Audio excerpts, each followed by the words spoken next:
Chris Payne from Euclid, Ohio, and you are listening to BBQ Central. Start the game! Let's go!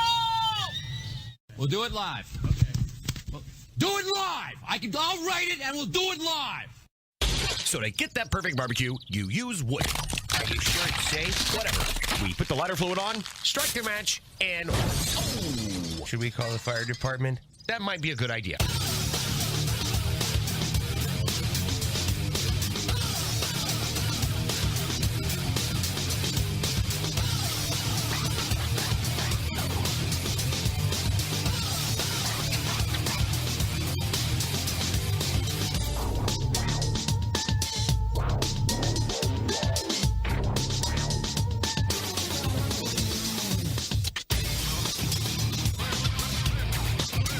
Welcome to the Really Big Barbecue Central Show. This is the show that talks about all things important in the world of barbecue and grilling. Broadcasting live and direct from the Rock and Roll Hall of Fame city of Cleveland, Ohio. It is the barbecue capital of the North Coast. I'm your program host, Greg Rempe. Happy to have you.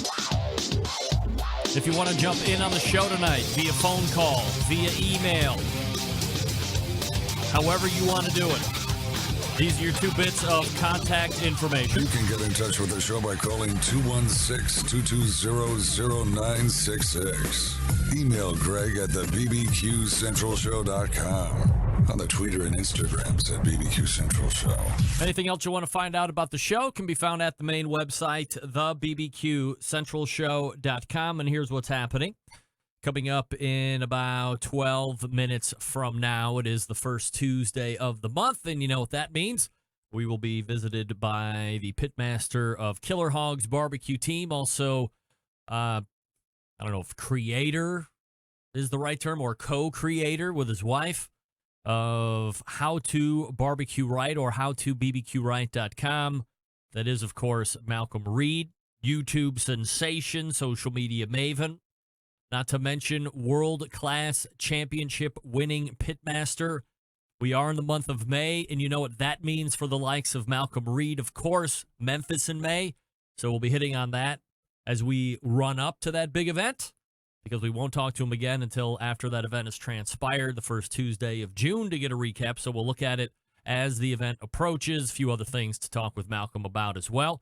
Then we will move to 35 past the first hour and joined by the pork princess herself at Smithfield. Emily Detweiler will be joining us. We'll be talking about where you might be able to find some Smithfield ribs over the course of your summer. We're obviously going to be talking about the National Barbecue Championship. We'll be talking a little bit about where scores are, where you can find them, what the status of competitive cooks are, if there are any openings left. Also, what you might be able to do as a competitive cook to help promote Smithfield. On top of all of that, there are going to be a few consumer contests, if you will. Maybe that's the right terminology, where just everyday backyarder will have a couple opportunities over the course of the grilling season and in the summer to win something, assuming you're doing the right things. We'll get all the specifics with Emily 35 past the first hour. Then we will move into the second hour. Gracious enough to move aside from his first hour normal spot is the second first Tuesday of the month guest, or the other first Tuesday of the month guest. It gets very convoluted as I start to talk and listen in my head at the same time. He is a TV star, regional celebrity, potential of national, kind of national celebrity, definitely regional celebrity, has 13 to 27 daytime Emmys to his credit, handful of cookbooks, a YouTube channel that is absolutely blowing up day after day and week after week, and he shows up here once a month as well. That is Sam the Cooking Guy. Plenty to talk about with Sam when he comes up in the second hour. If you watch his YouTube channels, you notice he has been burger heavy in the YouTube, so we will obviously be talking to him about the importance of beef and his proper burger recommendations. We might get into a little bit of grilling season must-haves, all the good stuff. And then helping me close out the show tonight is Weber's Cookbook expert, a barbecue and grilling expert himself. Jamie Purviance will be joining me. We're obviously going to be talking about the new book that is available for sale right now, freshly launched, Weber's Ultimate Grilling, a step-by-step guide to barbecue genius. So always happy to entertain Jamie Purviance as he helps me close out the show here this evening. Really big, strap it in, and if you can't catch it all, be sure you get it on podcast later in the week. First hour released tomorrow, second hour released on Thursday. Follow me socially. Stay up on all the updates at BBQ Central Show on Instagram. Same on Twitter /BBQ Central Show on Facebook, which is where some of you are watching this show live right now. If you want to take part in the chat, I do not follow the chat in Facebook, so don't leave me anything critical, funny, or otherwise, because I won't see it until after the show. If you want to interact with me during the show, or at least have the potential of seeing my eyes gloss over something, check out the YouTube video feed. Much easier for me to maintain and skim over as the show is rolling on. Plus, a bunch of luminaries in there as well that you can interact with. Go to my website, thebbqcentralshow.com, then click on the YouTube Live, and away you go. A quick reminder, friend of the show, third Tuesday of the month, regular guest, Robin the Grill Girl Lindars. We had hyped it up her last couple times in to the BBQ Central show. But today marks her official launch of the new cookbook, so congratulations to Robin. It is entitled The Healthy Electric Smoker Cookbook, 100 recipes with all natural ingredients and fewer carbs. It's also junk-free with paleo and keto swap-outs if you're into the paleo and the keto deal. She has allotted for those switch-outs, give you some of those ideas. So make sure that you head over to Amazon.com. You can search Robin Lindars or The Healthy Electric Smoker Cookbook. It's $14 on Amazon.com right now. It is a paperback book. And I have to tell you, from people that have no dog in the fight are telling me that it's actually a really good cookbook. So this isn't just somebody that shows up and we're doing a little promo because they help me with content during the course of the month. No. All of that being held aside, good, really good first effort cookbook from Robin Lindars. So go out and get it, especially if you have the electric cooker. But as she had mentioned on the show a couple different times, it will transcend electric and go to your pellets, your charcoal, your stick burner, all that stuff. Now, if you are any kind of fan of barbecue and grilling, you know what the month of May means to this industry. No, it's not charcoal month. No, it's not lump charcoal month. It's not multi-flavored pellet month. None of that. Nothing that specific. But what we know about this month of May and this industry, if you are a lover of pork, if you love succulent hot beef in your mouth, if you like to rub those thighs and breasts and racks up, this is the month where you really shine, because May is National Barbecue Month. Maybe you've seen it. Maybe people have tipped you off. Maybe you are a live fire barbecue and grilling expert and you just happen to know that May is indigenous to National Barbecue Month. I'll say National Barbecue and Grilling Month. I mean, why not? Hello, Angela Iverson. Thank you for joining the chat. But this is the month for us, for live fire lovers. National Barbecue Month is the month of May. Very exciting. This is our month. However, as exciting as that is, with May being National Barbecue Month, and it's really exciting, National Barbecue Month also shares this month of May with a whole other theme and dedication. A pastime for some, a dirty act according to others, a way of life for most of you. Aside from National Barbecue Month, it is also National Masturbation Month. Yes! That's right. Who knew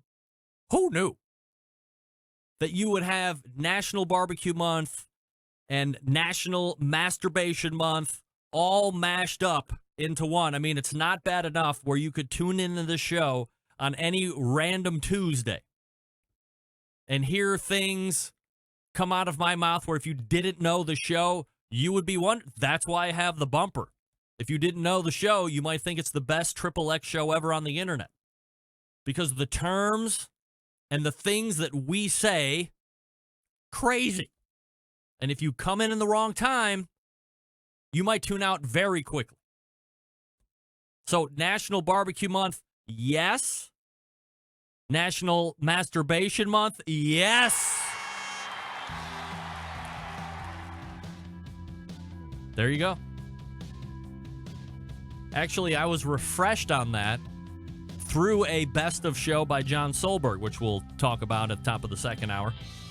I think I might have made a mention of National Masturbation Month the first time, 2013, 6 years ago. Right, Malcom Reed coming up out of the break. I want to talk to you quickly about the Barbecue Guru. They've always believed that outdoor cooking should be easy and fun because it can be, especially with the Monolith Barbecue Guru Edition grill.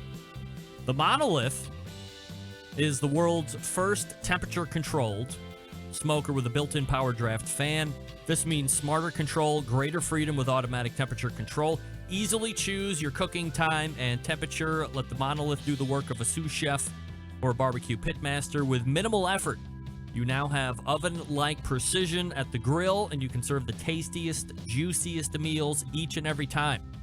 Again, if you're in the market for a ceramic cooker, if you are not necessarily enchanted by some of the other manufacturers, a Big Green Egg, a Kamado Joe, literally the list is now going on and on anymore. And you already are a believer in pit temperature control devices, like you have a Barbecue Guru controller already, this is a match made in heaven. You don't have to buy a new controller if you already have one. If you're in the market for a ceramic cooker, the Monolith is a great one to choose from. It comes with a whole bunch of accessories. You're not going to get nickeled and dimed on it like you are with some of these other guys. You are off and running. And all you have to do is connect the controller to the built-in power draft fan. It's the only cooker that has one.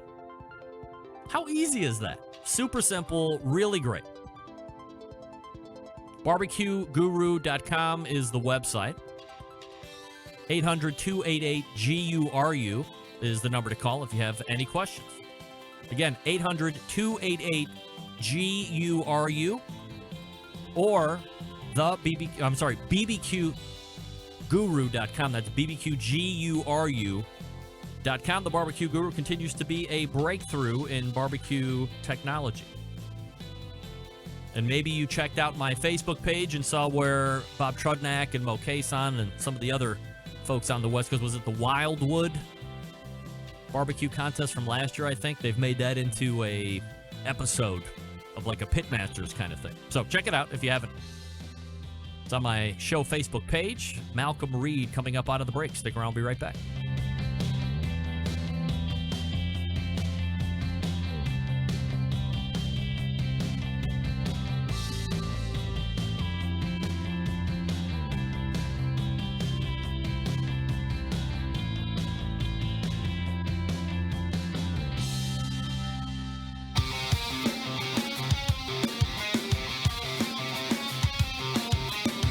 Broadcasting live from the Barbecue Central Show studios in Cleveland, Ohio. You're listening to the Barbecue Central Show. Once again, here's your host, Greg Rempe. All right, welcome back. This portion of the show is being brought to you by Butcher's Barbecue.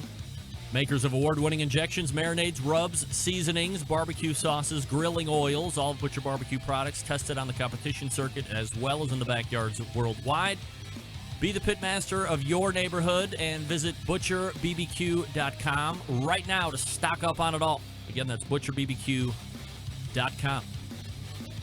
All right, joining me now, the first Tuesday of the month regular guest, the pitmaster of Killer Hogs Barbecue, and the creator of the fantastic website and YouTube page, and of course being How to Barbecue Right. It is Malcom Reed.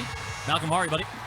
Hey, I'm good, Greg. How's it going, man? I am absolutely fabulous. Malcolm, appreciate you making time for the show, as always. So plenty to talk about here. Obviously, May, big month in your world especially. But let's start with a refresher on proper Cleveland, Ohio manners, mister. You know, you can't come onto my turf and not even say hi. I mean, what does a guy have to do to get a little respect in the Rock and Roll Hall of Fame city? They don't call these the mean streets of Cleveland for nothing, pal. Man, I didn't know how long I was going to be there, and I hate that. I wasn't in Cleveland very long. They pretty much picked me up at the airport, and we were shipped right out to Wooster. To their property. How do you pronounce that, Greg? It's, Wooster. Wooster, Ohio. And you know what? That was my first time to Ohio, but I had a great time, man. It's beautiful country up there. I was expecting, urban city and all that, but where we were, it looked like Mississippi, except everything was green. Yeah, and it was like crappy weather, but I think to a large degree, Ohio is a smaller version of like how Chicago is. So we have the city of Cleveland. I mean, you have Columbus and Cincinnati, a couple other handful of, decent-sized cities, but Cleveland is the city in Ohio, of course. So you would come in as you flew into Cleveland, I think it was, but you probably didn't even get near the city, and immediately you took down south. And as soon as you get 30, 40 minutes outside of Cleveland, I mean, it flattens out. It's farmland over and over and over again until you end up running down into Columbus. And, similar thing in Chicago. If you're not in the city, Illinois is nothing but farmland and nothingness. So, to a smaller degree, that's kind of like how Cleveland is. So let's talk a little bit about that journey that you took in Wooster for, a 48-hour whirlwind, if you will. What was the idea? Like, how were you approached, and what were they pitching to you as coming out to Wooster?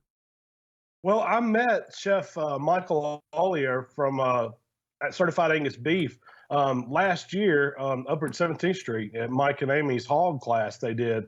And he had told me that they do a BBQ Summit every year where they bring, mostly it's restaurateurs, some social media influencers and things like that into their home office there. And they have like a culinary center.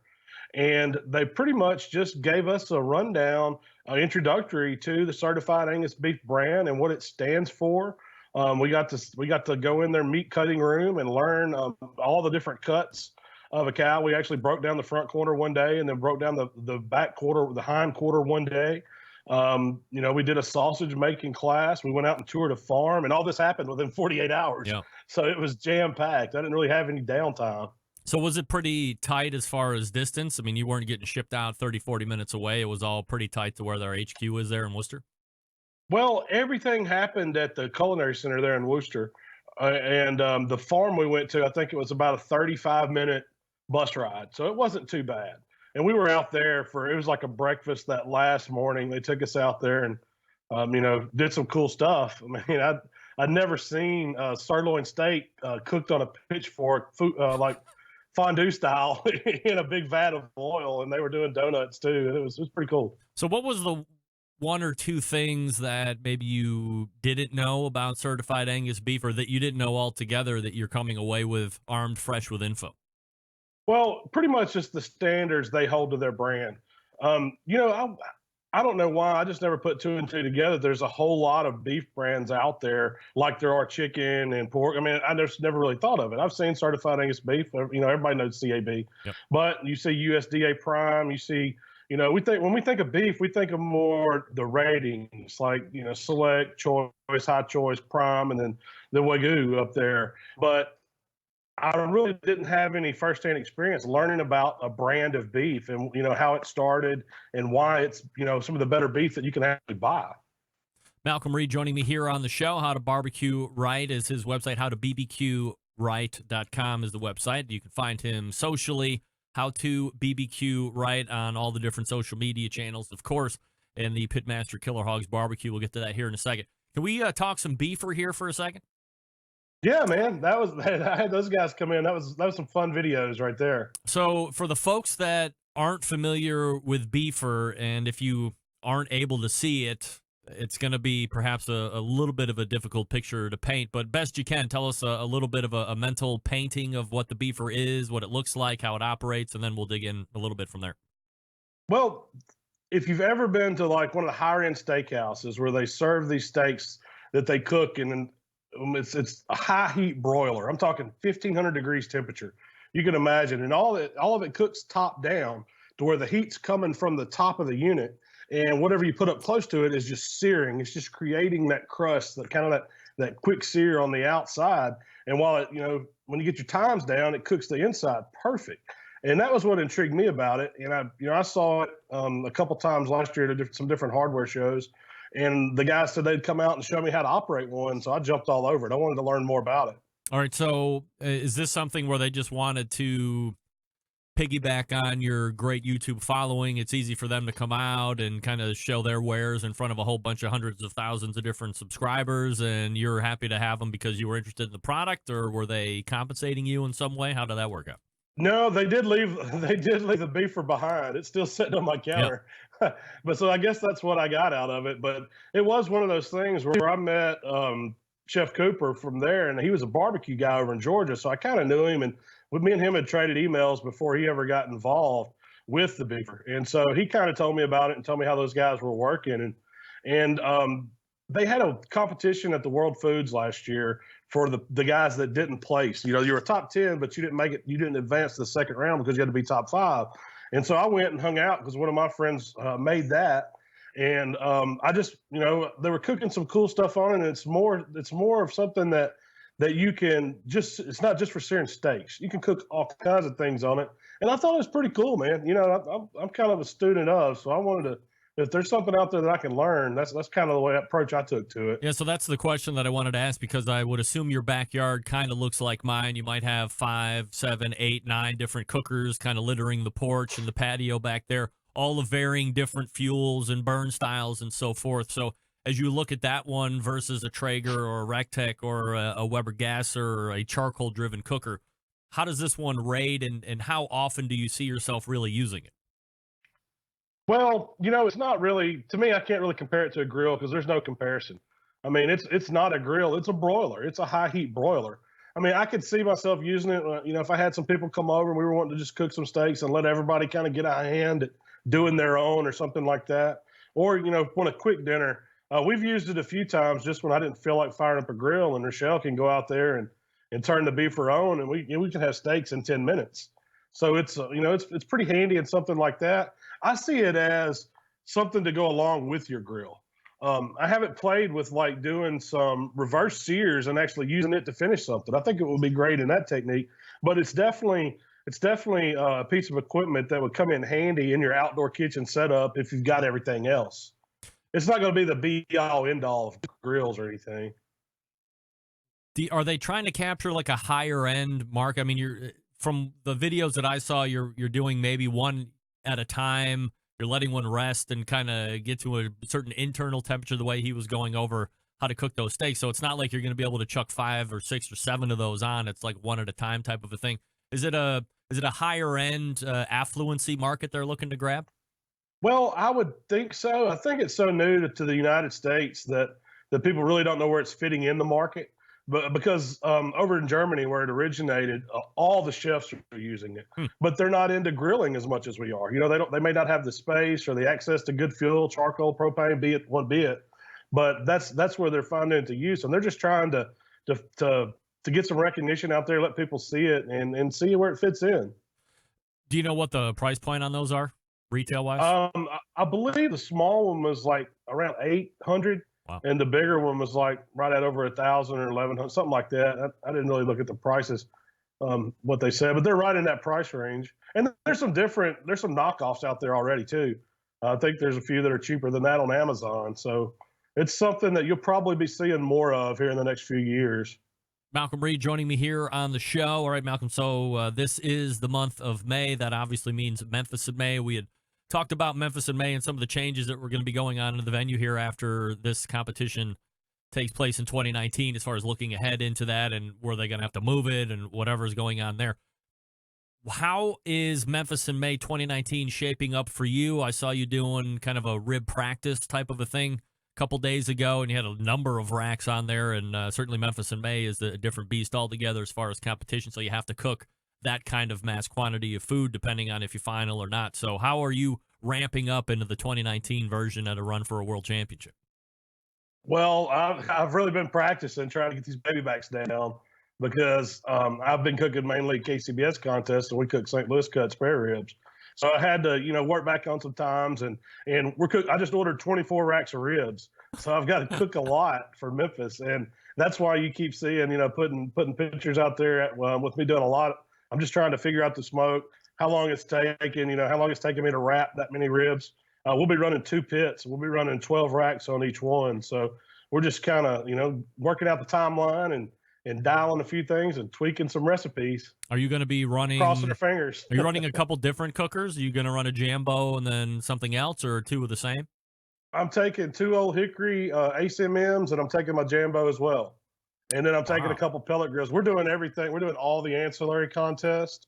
They even added a turkey breast contest this year, and I did a video today, and I'm not going to release it until next week because it's actually going to be the entry that I'm turning in. So I'm just trying to test it out. Can you get involved in too many ancillary categories at these kind of events and put yourself behind the 8 ball, the stuff that's actually going to win you the overall grand championship, or you feel pretty confident that you're going to do all right no matter how many other stuff you get into? Well, I think you absolutely can if you're trying to do it all yourself. What we use the ancillary contest for is I bring in some extra help from Memphis in May. So those guys want to cook something too and feel like, they're, it's their own thing. So, I think the only thing I'm doing turkey and the seafood. Then I've got people doing chicken, hot wings, beef, exotic. So we've kind of spreading it out so everybody can do something. And then we'll all team up for the Saturday ribs. Can you not do St. Louis style ribs?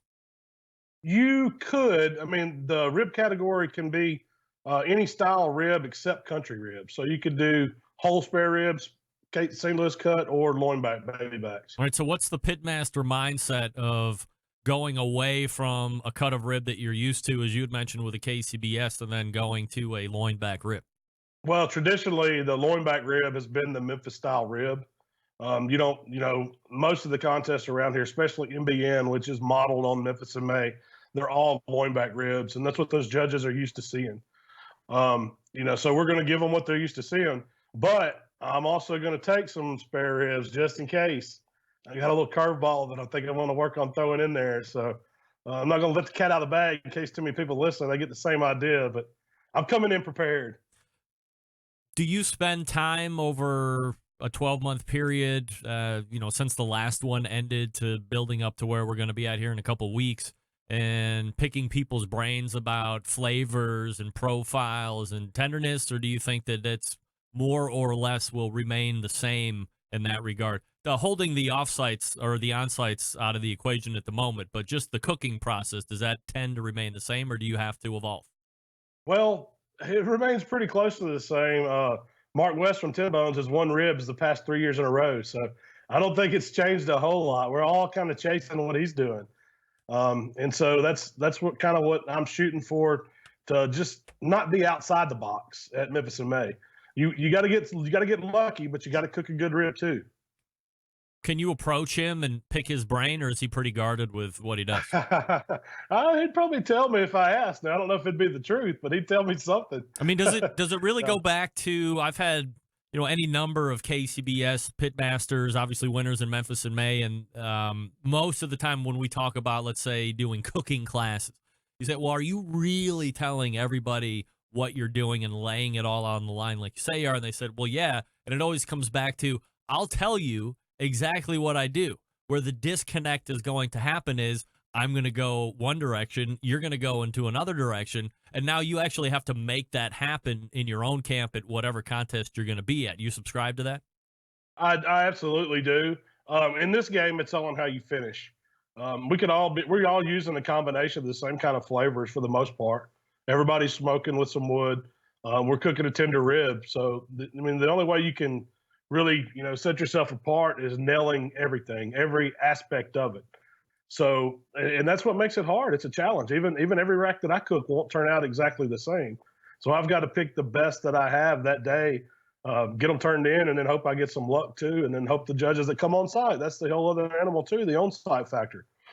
You never know. Do you spend a lot of time going through some kind of a prep as far as on-sites are concerned if you final there? Not anymore. I used to when we first started, but now that's the fun part of the whole thing. A lot of guys get caught up and they get nervous, or they don't like the onside. But that's really, to me, that's the part to where experience can shine, to where you've done it, and I look forward to it because I try to sit down like I'm sitting here with you and have a good conversation, make them feel at home, and then tell them something about the ribs I cook, and hopefully they it wows them.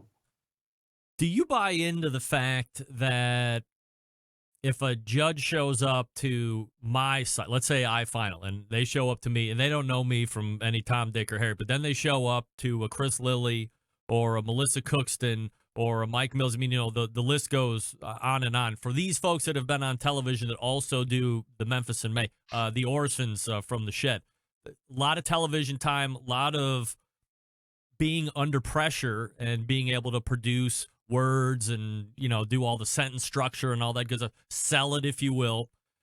Is there how do you view that? Is that a work against those guys and they have to overcome a bigger hurdle because they're being tested more, or do you think that there is kind of a judges being starstruck and maybe I'm not saying they're not working as hard, of course, but do they get a little bit of a free pass if they were to make some type of an error in a open presentation like that?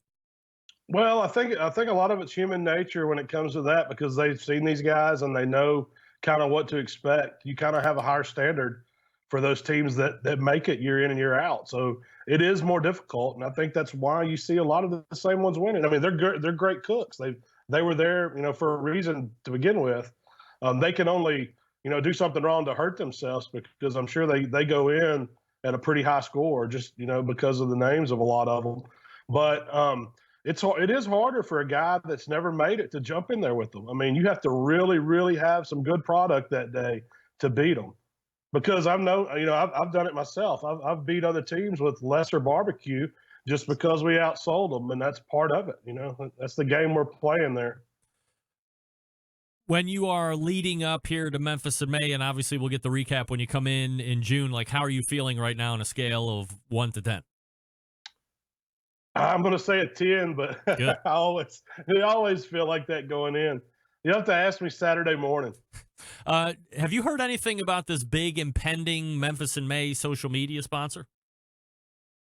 No, I haven't. The only thing that I've been the buzz around here, man, is the construction they're fixing to start in June. They supposedly have the bulldozers ready to tear everything up. So it's I hate to say it, but it's not looking good for us for next year. And we'll see how that transpires. But he is leading up to the Memphis in May World Championship. When is that again? It is not this weekend, but next weekend. We actually start Saturday, Greg. We start loading in. So we're just a few days away from that, but the contest will be next Thursday, Friday, and Saturday, a week away. All right, a week away. So we'll look forward to that, and we'll get the full recap as we meet again the first Tuesday of June. In the meantime, you can check them out at howtobbqright.com. Follow them on YouTube and Instagram and Twitter. Same handle, howtobbqright.com. It is Malcom Reed, the pitmaster of Killer Hogs Barbecue Team. Malcom, always appreciate the time. Hey, thanks, Greg. It's always fun. I got to get you down here to Memphis in May one year, man. 1 year, I promise. We'll do got it. to. All right, man. Have a good one. There is a 0% chance that I'll be going to Memphis. I can't say that to him right to his face. But every time I see Memphis in May, I mean, it does look pretty cool. Honestly, it looks like a great event. Except every time I'm turning in, it's raining like crazy. And it's like a mud farm of seismic proportions. I'm not a big mud guy. And Memphis is really far away, and there's no easy way to get in, and the plane fights are expensive. You know what, Malcom? I'm backing out. I'm backing out. Sorry. I will say, hey, we're going to give it the old college try. No, we're not. Hey, run on over to BigPapaSmokers.com right now for all your barbecue needs. One-stop online shopping, a curated selection of only the best outdoor cooking and grilling supplies. Handpicked by Sterling Big Papa Ball himself. Award-winning rubs, sauces, American-made grills, and smokers. They got everything over there. They have the West Coast offense. That's when you mix the Big Papa Smokers and the Simply Marvelous barbecue rubs together. Everybody's known over the past handful of years, West Coast offense cornering the market on competitive barbecue. Everybody's looking for that. Also, they own Granny's barbecue sauce. If you're looking for a new go-to sauce, might I suggest Granny's? It's great. Aside from the premium selection of rubs and sauces, Big Papa Smokers also offers the very best pellet, charcoal, and wood cookers available today. If you're looking for a versatile cooker that's easy to use, check out that Mac 2-star General Pellet Grill. Meathead uses it on his recipe development from AmazingRibs.com. Big Papa Smokers, the exclusive Mac dealer, even offers special packages. If you're not a fan of pellet smokers, no problem. Take a look at the Old Hickory Ace BP, the only charcoal smoker that Big Papa trusts on his competition trailer. If you're a backyard barbecue enthusiast like me, looking for a durable and versatile grill that will last forever, the M Grill is just what you need. They're built like tanks. If you're not sure, call them, please. 877-828-0727. That's 877-828-0727. Or, again, look at the website, bigpapasmokers.com. That's BIGPOPPA Smokers, plural, bigpapasmokers.com. Emily Detweiler from Smithfield on the break. Stick around. I'll be right back.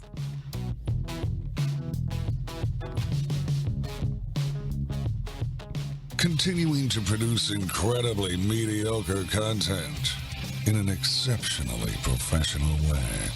You're listening and watching the Barbecue Central Show. Once again, here's your host, Greg Rampey. And we thank Malcom Reed once again. This portion of the show is being brought to you by Smithfield. That's right. Hey, are you signed up for the Smokin' with Smithfield National Barbecue Championship? Registration is free. Sign up today. Hit smokinwithsmithfield.com for all the details. Also, if you're ready to find out where you rank against all the competitive barbecue teams across the country, visit the same website and check the rank on Smokin' with Smithfield's National Barbecue Championship leaderboard. Smokinwithsmithfield.com. That's smokinwithsmithfield.com. All right, my next guest, widely known as the Pork Princess, Senior Brand Manager over at Smithfield Pork. Tonight, we are covering a number of topics, so let's quickly get to it. And we welcome back friend of the show, Emily Detweiler. Emily, how are you? I'm doing great, Greg. How are you? I'm absolutely fabulous, Emily. Appreciate you making it back onto the varsity show this time. Happy to have you back. Hey, absolutely. Before we get into this barbecue and grilling talk, I noticed something this past Saturday. I don't know how many people had a keen eye as I did during the Kentucky Derby, and it was this. The jockey on the winning horse had Smithfield running down his silks, probably the most talked about finish in Kentucky Derby history. And Smithfield has a nice piece of eye candy on this guy's silk, that, of course, being Country House. How cool was that?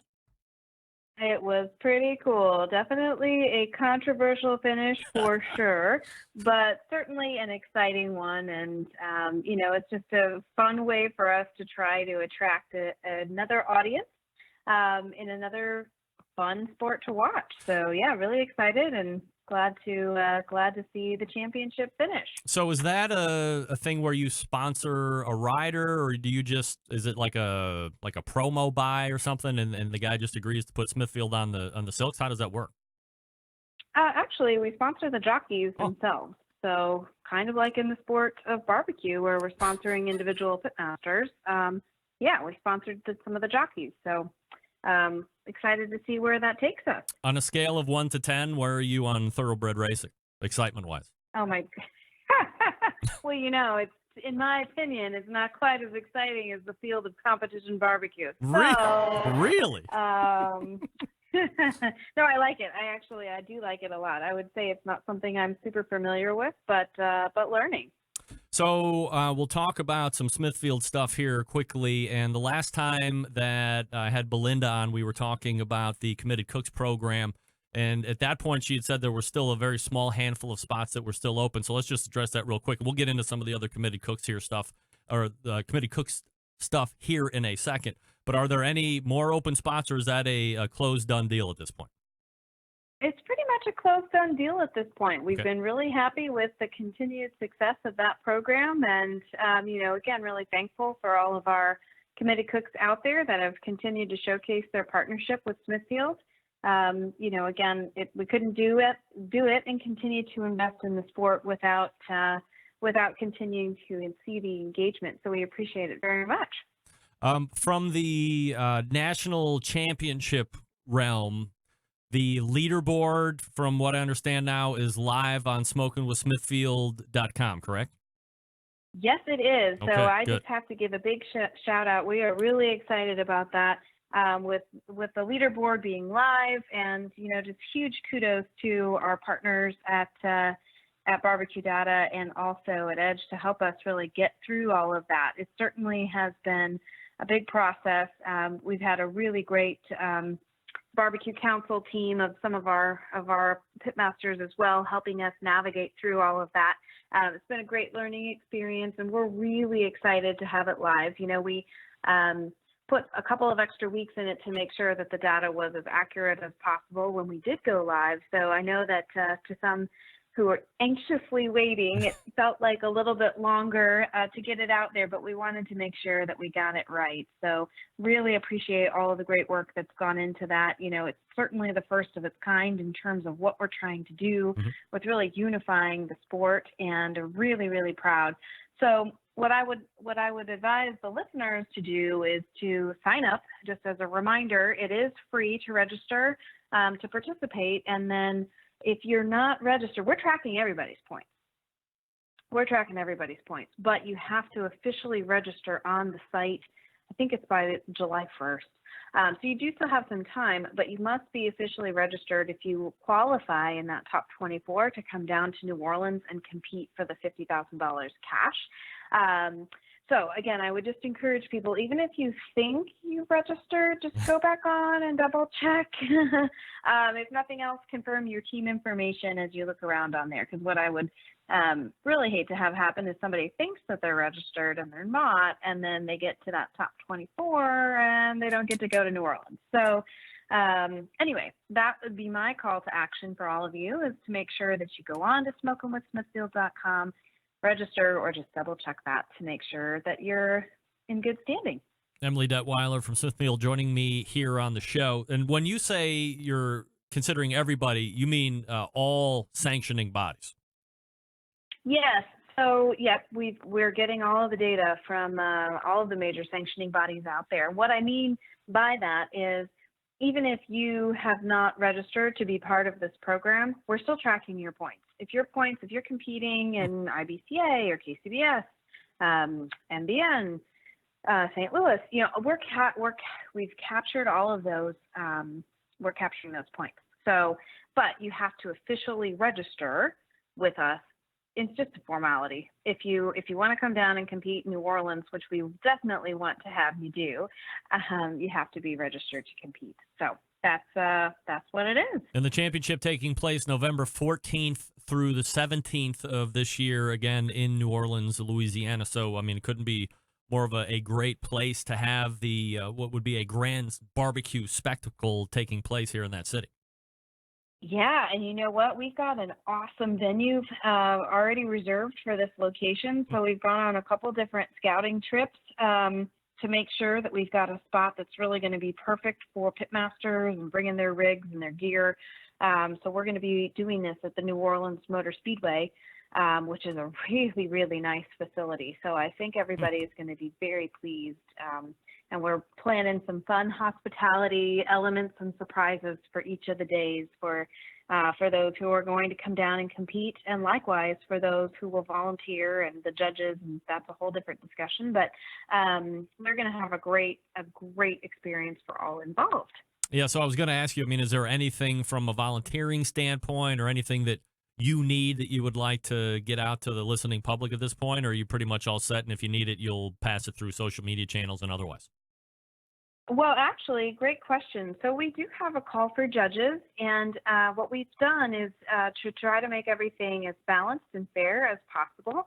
We've actually put together a judges application that's also live on smokingwithsmithfield.com right now.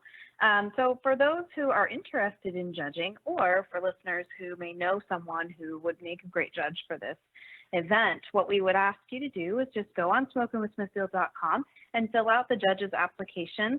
Again, we're trying to have a very fair and balanced approach to this because we are asking for judges from across the different sanctioning bodies as well to be reflective of our Unified Barbecue Championship. So you'll see all of the information in there. I think we're going to, obviously we have 24 teams, but we're looking for up to 40 judges just to make sure that we've got some rotation throughout the three-day championship. So again, looking forward to that. And then certainly if anybody is interested in volunteering, we'll be looking for volunteers as well. And they could note that even on the judge's application, or even just reach out to us at barbecue@smithfield.com.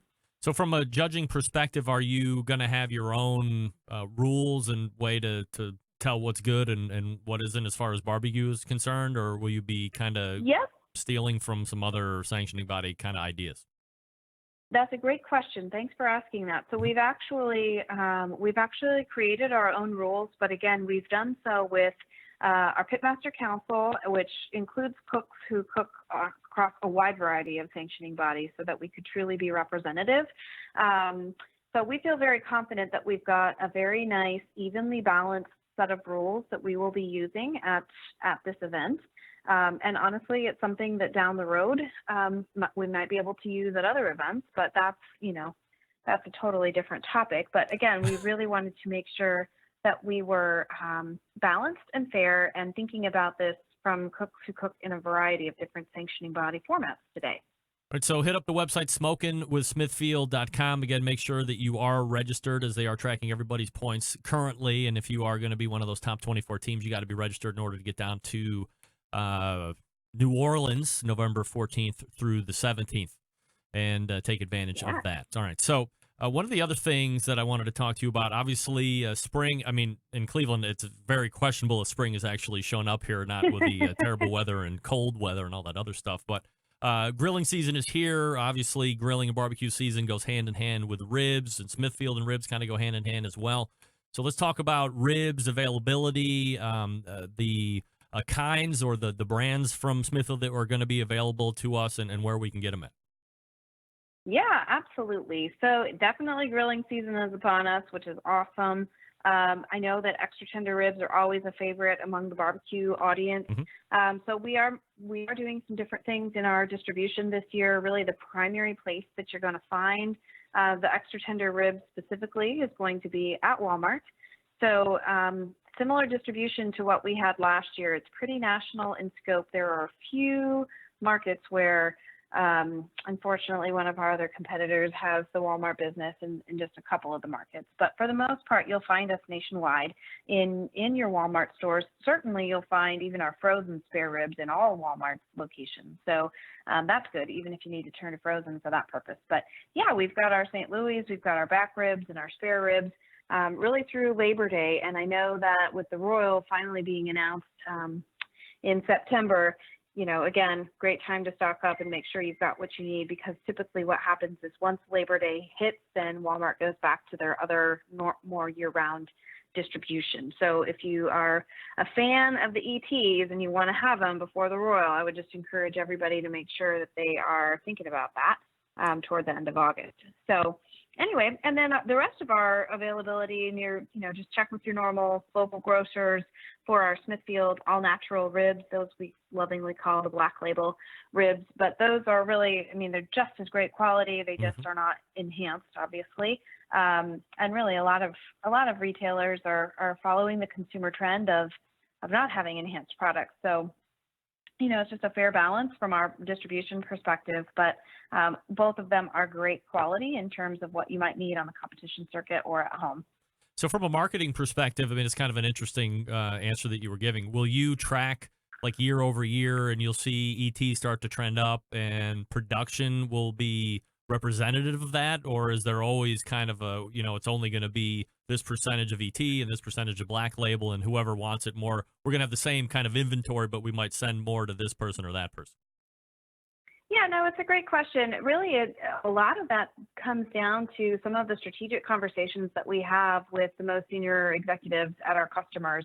on a national basis, or on an annual basis. So we will go down, for example, to Walmart and showcase the performance that we've had year over year in the rib category. And one of the most exciting things for me for last year, to create the plan even for 2019, was to be able to show the spikes. And we can see from a sales perspective some of the great lifts in the summertime, especially. And we actually had our buyer ask us what was happening as we got toward the end of Labor Day time period. And, we'd done a big push for the Royal again, and we saw it in the data.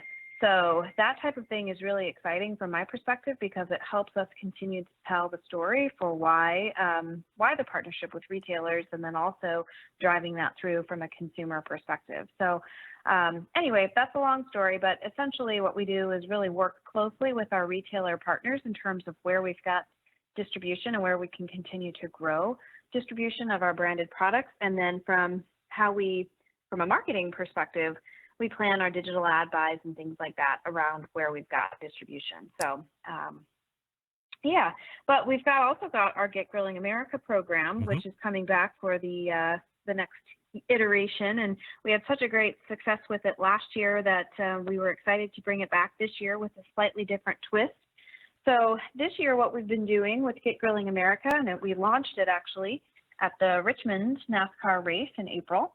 And Tuffy Stone was a big part of that, and we are extremely grateful for that partnership with him and with Eric Almirola. I think they both are great ambassadors of barbecue and racing, which are two things that go together really well. So anyway, our theme for the grilling program this year with Get Grilling America is really talking about how Smithfield can help you be the hero of your grill.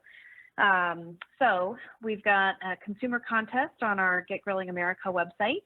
So we'd encourage people to visit that, smithfieldgetgrilling.com.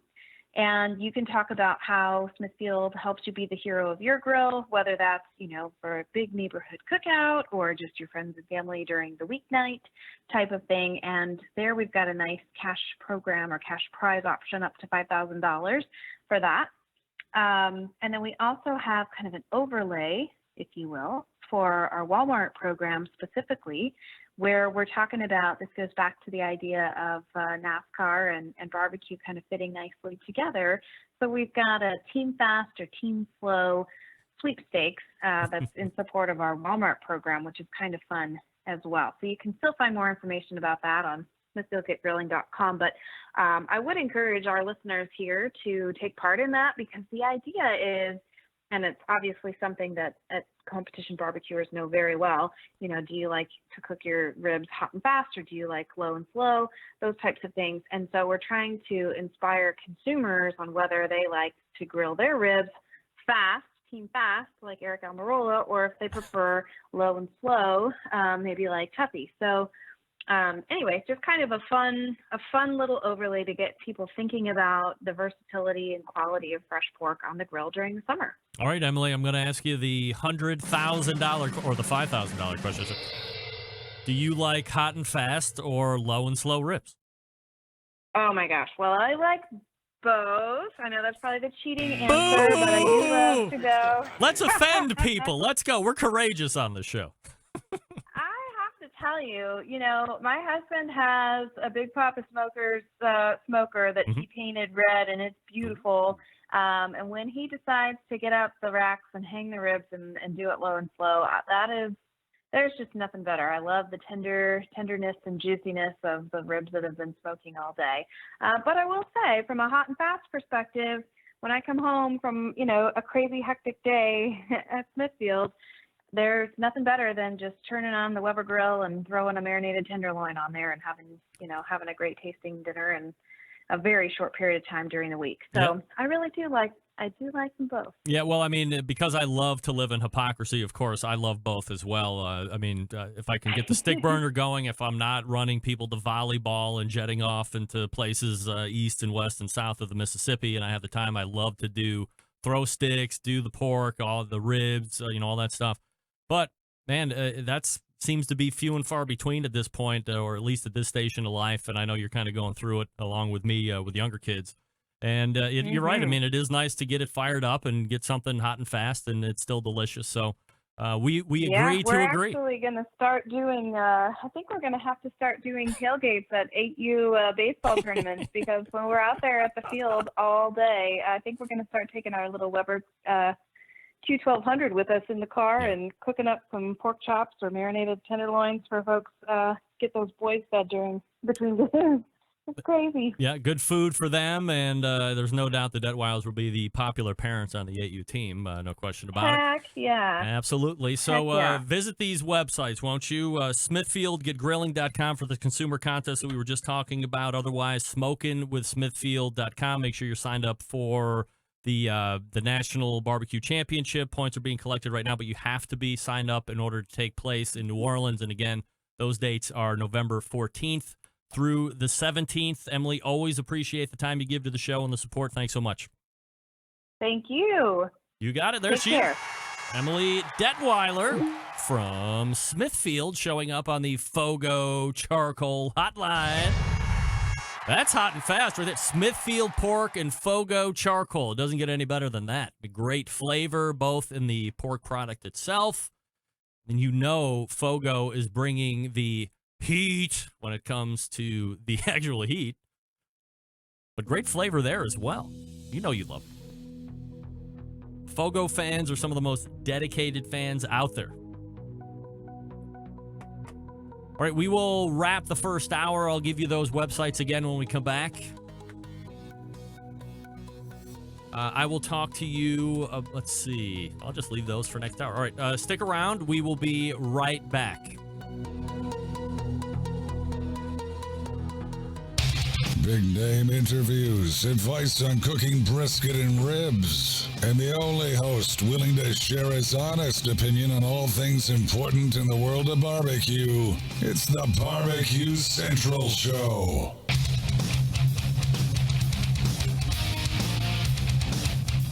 All right, we are back. 216-220-0966. Greg at thebbqcentralshow.com. If you want to jump in here before the hour ends. And we thank Emily Detweiler from Smithfield joining us the last segment. Again, the websites, if you are looking for registration of the Smithfield National Barbecue Championship, check the leaderboard for standings. Again, that has gone live finally. Barbecue Data is their partner on that. Smokinwithsmithfield.com, SMOKIN, smokinwithsmithfield.com. There's a great highlight video that I put on my Facebook page a couple days ago to give you a taste of what that's going to be all about. The championship, 24 top teams.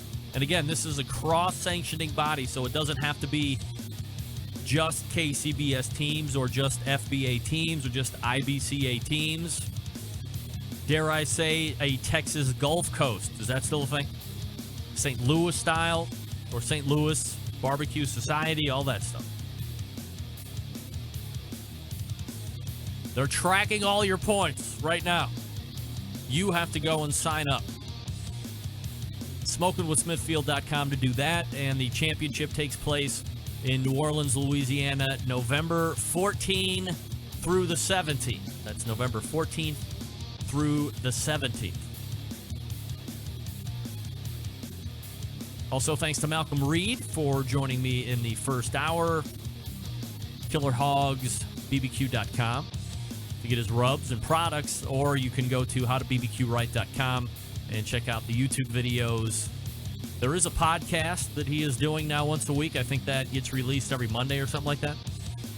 But him and his wife record that, give you the look back, pulling the curtain back of what's happening out there in his YouTube life.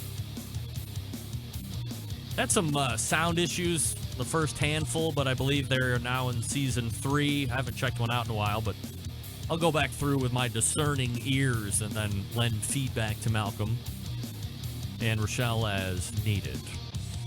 You can get that on Spotify and all the other podcast platforms, howtobbqright.com. We did the beefer talk there. That's the question for the chat room right now. Would you buy a beefer? Pretty cool videos that he has up. All right. Stick around. We will be back for the second hour.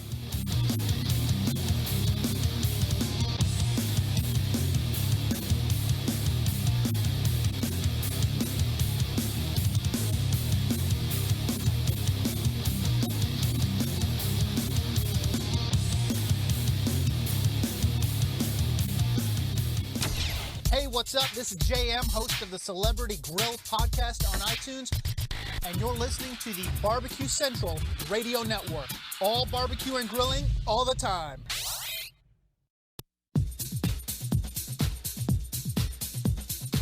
Happy to have you aboard here for the really big barbecue show. Boing. We cook because we have to, and we grill because we want to.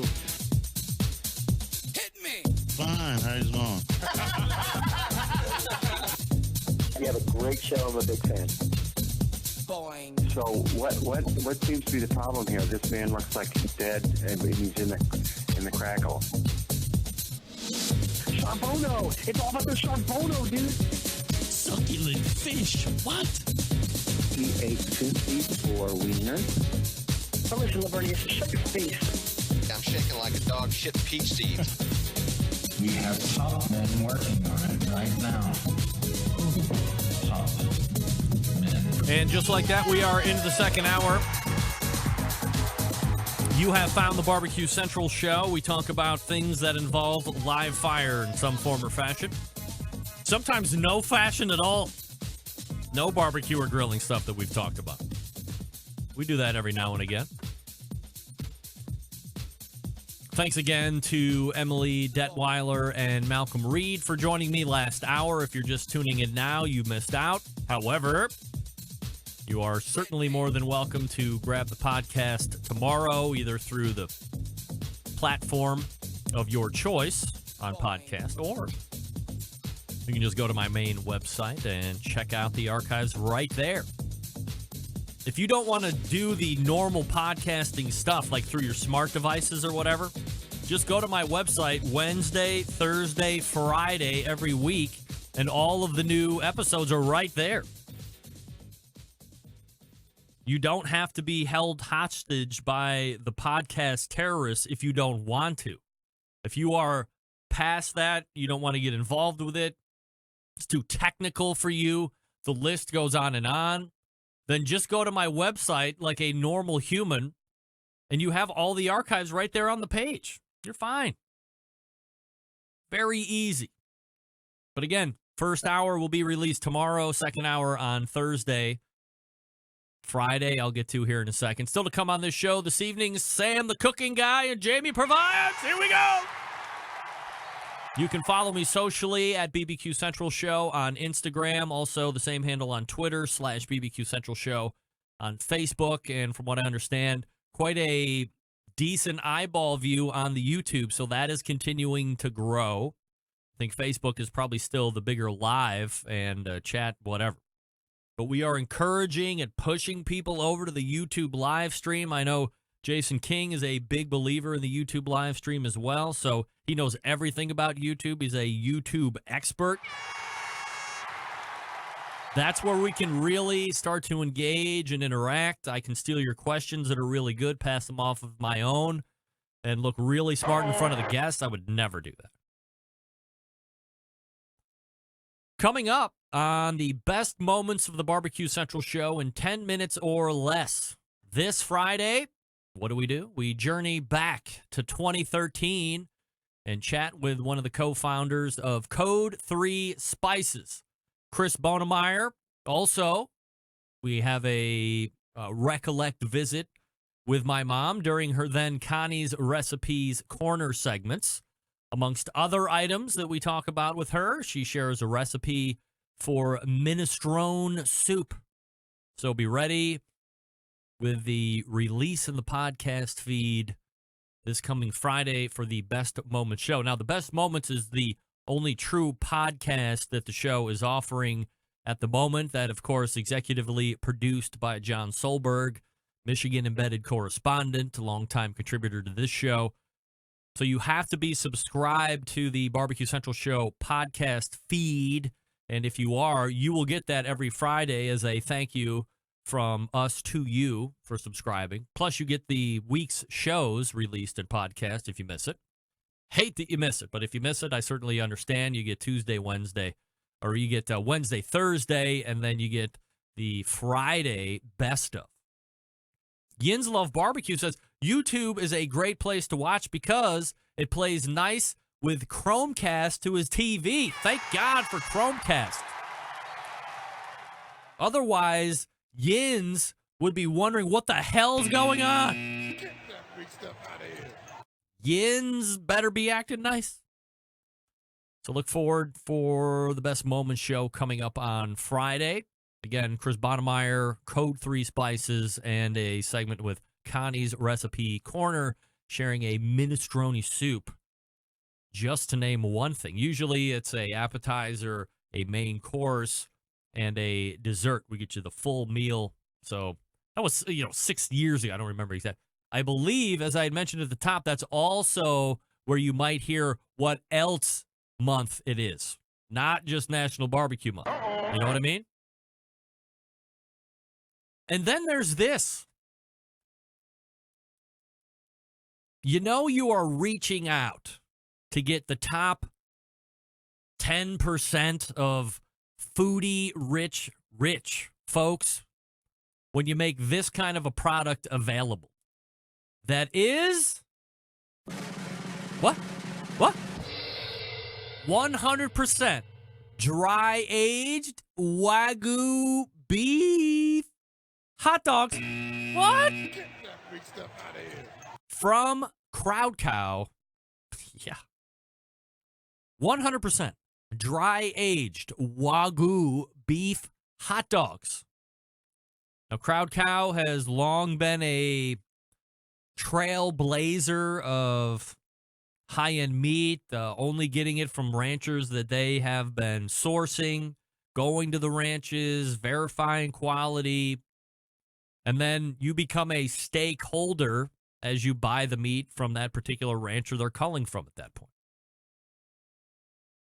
They have also gotten into lamb, which I've seen. They have also... Is chicken out, too?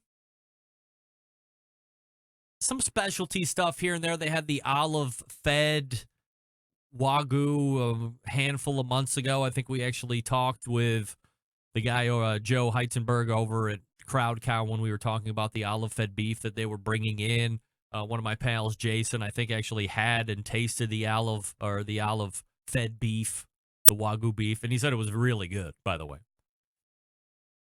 But here we are with 100% dry-aged Wagyu beef hot dogs from Crowd Cow. $20 a pound, that equals 8 Barkers. You might think I'm joking you, but indeed I am not. In fact, to give proper credit, the longest-running Barbecue Central Show embedded correspondent, Doug Scheiding, is the one who sent this to me. And you know that had to be painful for Doug. Because there are 2 things that Douglas hates in this lifetime. Hot dogs and kids, and not necessarily in that order. Get that big stuff out of here. I wonder if a 100% dry-aged Wagyu beef hot dog has any better chance of hitting Doug's cookers than just the regular trash wieners. I bet not. I would have Doug's attention all the way through that sentence until the very end with the last 2 words, hot dog. Right. He would be like, yes, yes, yes. No! Take your 100% dry-aged Wagyu beef hot dog the hell out of my patio, pal. I hate your 100-aged... What? Your 100% dry-aged Wagyu beef hot dogs, and I hate your kids. Beat it. I don't want any part of it. No way. I guarantee you he doesn't want any part of 100% dry-aged Wagyu beef hot dogs. But if you are, you go to crowdcow.com, you shuck out $20 for 8 Schweens, and get your Wagyu beef hot dogs. I think Snake River Farms also has Wagyu beef hot dogs, if I'm not mistaken, but I do not believe that they are billing, that being Snake River Farms, as 100% dry-aged Wagyu beef. That undoubtedly begs the question. I'll let Wagyu beef hot dogs go. I mean, it screams, look at me. It screams opulence. It screams decadence. Did I say it screams, look at me? Wagyu beef hot dogs. But what is the dry-aged part? Now we've opened up a whole new can of worms or can of Wagyu beef. What does that mean? 100% dry-aged for 2 days, for 4 days. Everybody knows I want to get my hands on a 70-day dry-aged prime beef from La Frida Meats, but I can't do that yet because they're not available yet. What's dry-aged mean when it comes to my Wagyu beef hot dogs? Crowd cow? 30 days? 28? Is it just a tenderness thing and you're not bringing a funk factor? That's really going to play into whether or not I'm going to drop the $20 on the 8 Schweens or not. And how much is the shipping going to be? It's got to be at least as much as the hot dogs. So now you have to struggle with, am I going to buy more than one? You buy 5 packs, you spend $100 on 40 hot dogs. That's a lot. 100% dry-aged Wagyu beef hot dogs. What does that mean? Investigative reporting to follow. We'll get to how many dry-aged days that is, sir. If you want to be Look at Me hot dog guy, go to Crowd Cow right now. I'll have you on the show for a whole breakdown. Some of you guys are ordering, feverishly ordering right now. I'm going to get on the show. I'm going to get on the show. Kinger, do it. I know Kinger will do it. Kinger will do it. Sign up. Let me talk to you quickly about Southside Market and Barbecue before we get to Sam the Cooking Guy. Established in 1882, Southside is the oldest barbecue joint in Texas. Owned and operated by the same family for 3 generations. Famous for the original beef sausage, coarse ground and a natural pork casing. Authentic Central Texas-style barbecue as well. All meats, including the prime briskets, are smoked low and slow for many hours over real Texas post oak wood. Ship nationwide via the online store, SouthsideMarket.com. They ship fresh and smoked sausages nationwide. Shipping customers can choose to order now and ship later, include a custom gift note. Mail to multiple addresses without additional charges. All shipped items vacuum sealed to ensure freshness and ease of preparation for the customer. All meats are processed on the on-site USDA-inspected facility. The on-site meat markets produce fresh and smoked product. Custom orders welcome as well. 2 restaurants to try if you want. Elgin, Texas, and since 1882, Bastrop since 2014. Grocery distribution through Texas and many surrounding states. Here's the kicker: 10% off coupon. Or 10% off coupon on your entire order when you go online, SouthsideMarket.com, and use code BBQ Central. Lowercase, BBQ Central, all one word. Again, that's SouthsideMarket.com. SouthsideMarket.com. Nick and the gang helping support the show and allowing you a 10% savings on everything. Not just on the first order, mind you, on all of your orders. SouthsideMarket.com. With code BBQ. The hell? BBQ Central. All right. Sam the Cooking Guy joins me right after this. Stick around. I'll be right back.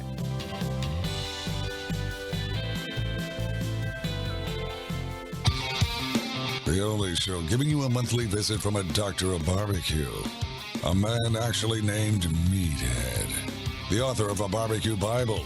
Bloggers, reviewers, competitors, and manufacturers by the dozens.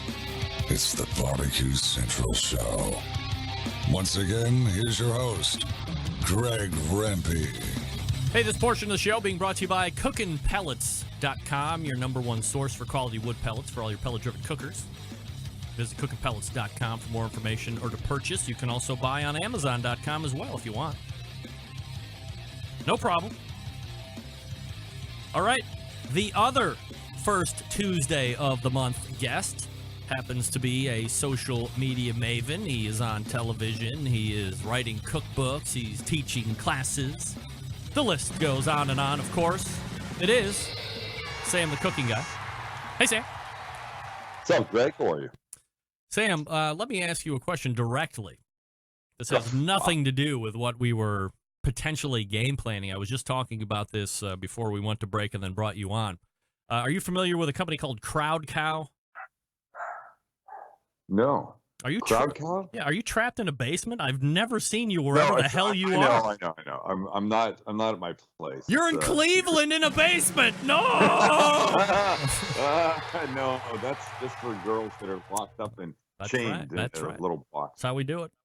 Okay, so no Crowd Cow, but here's the question that I wanted to ask you. You have seen Wagyu beef. You use Wagyu beef from time to time. You have seen the growing interest in dry-aged beef, whether you're doing it at home now. A lot of people are trying to do it at home, like craft brewery or brewing your own liquor, or whatever. Dry aging. Much easier than people think, but go ahead. Right, so dry. Do you have any interest at all in 100% dry-aged Wagyu beef hot dogs?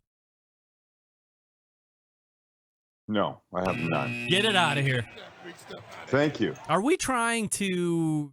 I mean, Are we trying too hard to say that? We're just pandering at this point, right? We want the very high end. You want what's next? Fucking truffles in there. Dry-aged truffles. That's right.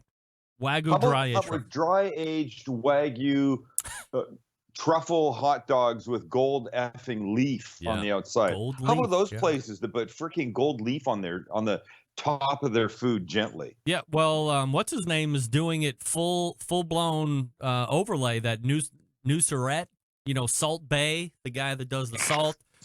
I don't even like him. This guy is he's a prolific restaurateur, but he has gold covered steak. I just saw him slicing one up the other day. Now the new thing is, what's the point in that? Looking is that at the change anything other than the price? I don't know. I mean, I know that you have a weird looking deuce coming later. I'll tell you that, gold laden deuce. Am I blurry? I feel like my camera is. Hold on. No, you're fine. Oh. Okay, now everybody's having a seizure in the audience. But that's fine. Do you have? It looked like there was you know what I keep here. I'll show you. Yes. I'm concerned that somehow somebody will hack my computer one day. Yours. And I'll be sitting there in my boxer shorts on a Sunday morning, with a Bloody Mary resting on my stomach, and some creep from Cleveland will tap in. So I keep a fruit label. Over the camera in the front of my computer, except I fear that sometimes it makes the shit blurry. So no, you're fine. Everything looks good, sharp, no problem. Any thoughts on who's going to the NBA Finals quickly before we get into cooking? Canadian, I don't care about that. Do you watch? Next topic. Do you watch hockey? I've seen hockey. Oh, you're not a hockey fan? Here's the deal. I live in the United States because I was asked to leave Canada because I didn't embrace it like everybody else. I have all the teeth in my head. I can't skate. I can. I get bored at a hockey game. I'm a bad representative of the country, apart from the fact that I did do 3 types of poutine on the Today Show in Vancouver when they were there for the Olympics. I'm glad you brought up the Today Show, lest anybody forget. And if you aren't familiar, do yourself a favor and go to the youtube.com and Google Sam the Cooking Guy tells Kathy Lee and Hoda to shut the F up during his segment. I never said shut up. I never said F. Will you please be quiet? Please be quiet. That's what I said. Please let me talk 30 seconds. That's what you said. I remembered it verbatim because it was one of the most incredible moments in the so incredible, you ended up on the Howard Stern show talking about it. Because of it, right? Yes. Great. Because of it. Unbelievable. And so, he, as he should have done, he tried to get me to say terrible things about her. Them. Oh, well, I guess it was more Kathy. Because Kathy Lee was giving you some really shit. Kathy Lee. He didn't give a shit about Hoda Kotb. Right. because at the time she wasn't nearly as important as she is now. So he tried to get me. Look, if I'd called her the C word, that probably would have been like the icing on the cake or something. But you wouldn't take it. But I didn't consider her that. I thought the whole thing was done out of entertainment purposes, my part as well. And I think had I called her the C word, I had 2 upcoming visits to the Today Show scheduled. The phone would have rang as soon as I hung up with Howard, and they would have said, "Thank you, you're never coming back again." Yeah, right. So, I mean, it was entertainment value on your part because you watch those. I mean, you're certainly no stranger to how TV cooking segments work. It's like 30 seconds and get through start to finish, include everything. And then the host is going to like prep you along the way or hand take you down the path of let's hurry up and get this really over with quickly. And now you got these 2 girls just barking and barking and barking. I would have been like, hey, the whole shut time. up. Here's the deal. It was my second time on the Today Show. I mean, I've been at 12 times. Yeah. My first time, as I like to say, someone could have given birth beside me and it wouldn't have made any difference. I was just focused on getting through my, few minutes. Yeah. But now the second time I'm way more comfortable. And now I'm hearing everything, including all of their like banter. Yeah. I'm like bookended by Kathy Lee Gifford and Hoda Kotb. And it's just this, and I'm trying to talk. And I watched the clip now that's been, watched like 1.5 million times or something on YouTube. And I get anxious watching it. I feel those same feelings are coming back. Mm-hmm. They've brought me from San Diego to talk to the audience about these recipes. Right. And these 2 I can't get the words out. I'm trying to talk. It's like suddenly, you're trying to talk and a train goes whizzing by. The mouth is moving, but nobody can hear the words. I had to find a way to, and I just went, please, can I talk? Right. And they stopped talking, and then they started making fun of me. But it was good entertainment. And I think Kathy Lee Gifford, pushed it along because she understands whether you like her or not. And I like her. She understands television and what makes interesting, fun television. As does the Today Show, because they had me back a whole bunch of times. Yeah. I think they recognize this guy's not just a, mealy mouth, boring chef that's going to go, cut this chicken, put it in the pan, now stir it. Now there you go. You've got something nice. So I go with the moment like I do on our YouTube channel, like I've always done. Yeah. If I was shooting my TV show and somebody's phone went off in the background, you go rather than ignore it, I would yell at them, hey, I'm fucking working here. Cut the phone stuff. Anyway, so that's I have a question for you. So hold on. Go to YouTube if you've never seen it. Just Google or YouTube Sam the Cooking Guy, Hoda Kotb, Kathy. You'll find it. It's so worth the watch. If you type in Sam the Cooking Guy and Kathy Lee, it's there. You don't even have to get out the Gifford and it will show up. All right, great. Okay, you have a question for me. That Certified Angus Beef event you went to, how was that?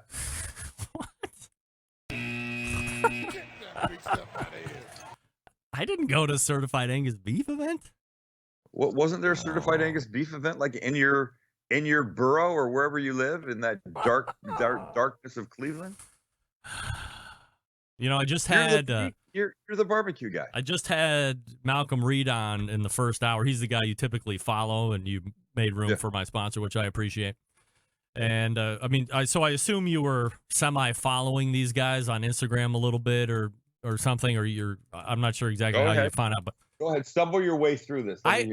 There's nothing to stumble through.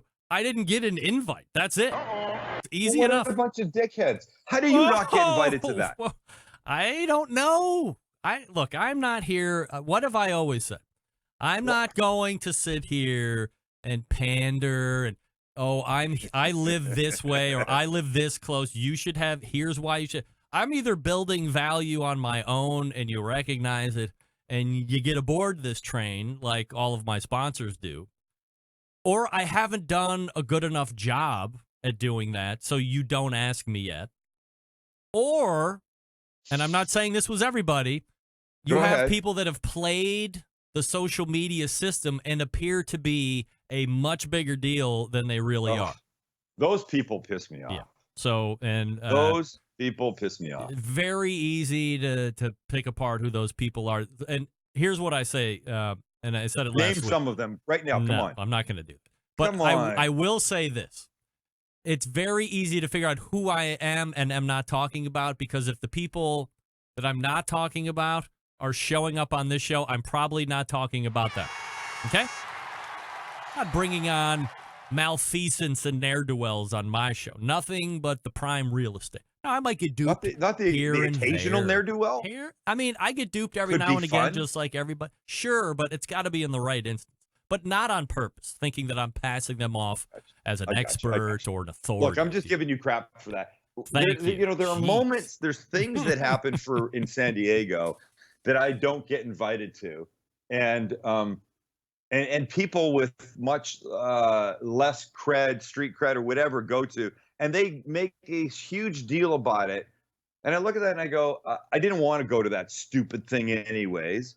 And maybe on some level I did. I think I don't want to go to most things, but I do want the invitation. Invite me. Let me say I don't want to go, rather than just don't invite me. Of course, because can you imagine if I would have gotten the invite for last week and I live 50 minutes from where Certified Angus Beef is from my door, 50 minutes, in traffic 50 minutes, and I would have been like, no thanks. I mean, I would have got murdered if I would have got the invite, you know. So, I mean, either way, I'm a loser. I didn't get the invite, and people assumed I was there. You're not and a asked me loser. how it was, blah, blah, blah. So, well, if you were a loser, I wouldn't be here. It's not a winning I'm situation. here because it's not a winning I'm situation. a friend Thank you. that has never met you. Right. Ever. Do you think when we meet for the first time, we'll like make out for a little bit or something? Yeah, why not? Oh, I'm down. Yeah. Hey, let's talk about hamburgers Lost half your very audience, quickly. I know everybody's like, what did he just say? It was too much. It was too much. I would like to point out he just said just for a little bit. So, I mean, don't get all crazy maniac. I mean, give me a break. Who does say like for an hour? It happens every once in a while. A little bit. You are going burger crazy on your Sam the Cooking Guy YouTube channel. I've seen your version of a Big Mac. I've seen your version of a 4x4 animal off-road, whatever, In-N-Out burger style thing. Animal style. You don't have In-N-Out there, so no, you can't know. Of course not. And then just recently I saw the beef times brisket burger that looked absolutely amazing. It was a 50-50 burger. 50-50. Half of it was 80-20 regular ground beef. Right. And the other half was a piece of brisket I ground myself with my KitchenAid attachment. And it was effing ridiculous. Wait, so we're celebrating National Burger Month by doing 3 burgers this week on our channel. Is it National Burger Month? Yeah, it is. Did you know it's also National Barbecue Month? No, I did not. Did you also know what? Go ahead. It's what? National Masturbation Month. It is? Yes. Oh, Thankfully. don't you even lie like you didn't know. I didn't say anything. I said, thankfully, I'm a full supporter. Yes, of course. I bet. Wait, so we shot today. Yeah. Max and I shot today. We shot the other 2 burgers for this week. What the hell were they? You shot today, you said. Yeah, wait. Hold on. Maybe I should be interviewing Max. You should be interviewing Max because apparently he's definitely younger and he's got more of a head than I have. Hold on, can I do this? Okay, so we did a chili cheese hot dog burger. Mm-hmm. I'll let you figure out what that is. You can watch that tomorrow. Friday, you can watch. Can I show you a picture of it? Yeah. Let me go full screen. On you. I'll tell you what it is. I don't know if it'll show properly. Shit. A lot of light on whatever the light part is. Yeah, I don't know how Looks to like fix it's that. glowing. Yeah, that's all right. No. Okay, it's a really good picture that I wish you could see. If I send it to you, can you? No, it's not gonna work, is it? No, don't worry about it. It doesn't matter. It's an eggs Benedict burger. Oh, wow. Yeah. That sounds opulent. It was so. I wish you could see this picture. I'll send it to you. It was so effing good. Oh my god, it was so effing good. So is it the onslaught of burgers is solely because it's Burger Month? Is that what the idea was? The In-N-Out 4x4 was just because we wanted to do it and it's been requested. Mm-hmm. We try to list, the change we made in our YouTube channel about a year ago. One of the things we changed was listening to what people were asking for. And they were asking for stuff like this. 90% of our audience are guys 18 to 34, 35. And they want this food. Gone are the days of me going, I think we'll shoot today a Chinese chicken salad. Just because I wanted it. Now we make things that people want and request. And burgers happen to be right in there. And the bigger, the messier, and it's funny because I go along and I make these things. I know people are only watching this or never making these things. But when I'm like out on the street or people come up and go, dude, just made this, just made that, just made that. And people are making this stuff and they're happy and it's great. So what I enjoy watching is, some of the times you're showing the original sandwich, but then you're also showing the one that you've made. But in true the Cooking Guy fashion, you've taken the concept of whatever the one you're going to construct that day is, but then you throw in your own tweaks. You upgrade the beef, you add this kind of an ingredient, or you enhance an ingredient, use a better version of that ingredient. And that's just kind of your modus operandi. That's my thing. But I also want people to do that. And the sort of part of the point of that is that I fear that people are too locked into recipes. I used to be this guy. When I started cooking years ago, if somebody sent me a recipe, it could have 147 ingredients. If the last ingredient was a pinch of cayenne pepper, and I didn't have cayenne pepper, I wouldn't make it. Oh. But now somebody sends me a recipe and says, "Why don't you try this?" I substitute, I change, I leave shit out. It doesn't matter. And I want people to start to become comfortable in the kitchen. And the way you get comfortable is by changing things. Don't be so tied to exactly what some stupid chef says you have to do. Make it your own. If you don't have ground beef, but you happen to have some ground, pork, fucking use it. Who gives a shit? You got to get comfortable. And by changing and by using what you've got, you can find that. And throw away your measuring spoons. You don't need that shit anymore unless you bake. And then I don't bake because I don't know. It's too technical for me. All right, we got 2 minutes left because I diverged us, unfortunately, again. Terribly. Hamburger we basics. never talk about it. I know. It's like the Howard Stern show, by the way. We're going to have to clean out the computer once a year and go through the 8,700 topics we never got to. Oh, my God, I know. One of these days we'll actually stick to the outline right off the bat, and we'll leave the stuff at the end in case we need some. No, it's never going to happen. I know. We will never do that. Hamburger basics real quick. Beef, fat, kinds of beef. Should you keep extra fat? Look, you go to the store. If you're just, one of these people that is just going to buy what's there, they make 90-10, which means 90% lean, 10% fat. They make 95, I don't know. 93.7 at Giant Eagle, 93.7. Fuck it. 80-20. That's what you want. Yep. Oh, if you're going to buy just one type of ground beef, just buy the 80-20. That means 20% fat. Fat is flavor. It's deliciousness. It melts. It's amazing. That's what you want. Now, if you want to get a little crazy, do what I did with that burger that we made on yesterday's YouTube episode. I did half brisket, half ground beef. Have your butcher grind it for you if you can. If they have the ability, have them do it. I'm telling you, it's a much, much more delicious steak. Like it's a really good burger. More beef? More pronounced beef flavor, would you say? 100%. You throw that thing on a grill, especially like a flat top or something. You really smell the beef cooking in the air. It's outstanding. It's like the best thing to do. Do you have a meat grinder? I have the attachment for my KitchenAid. There you go. Then you have a meat grinder. Yep. And by the way, ladies and gentlemen, how many women watch the show? Be honest.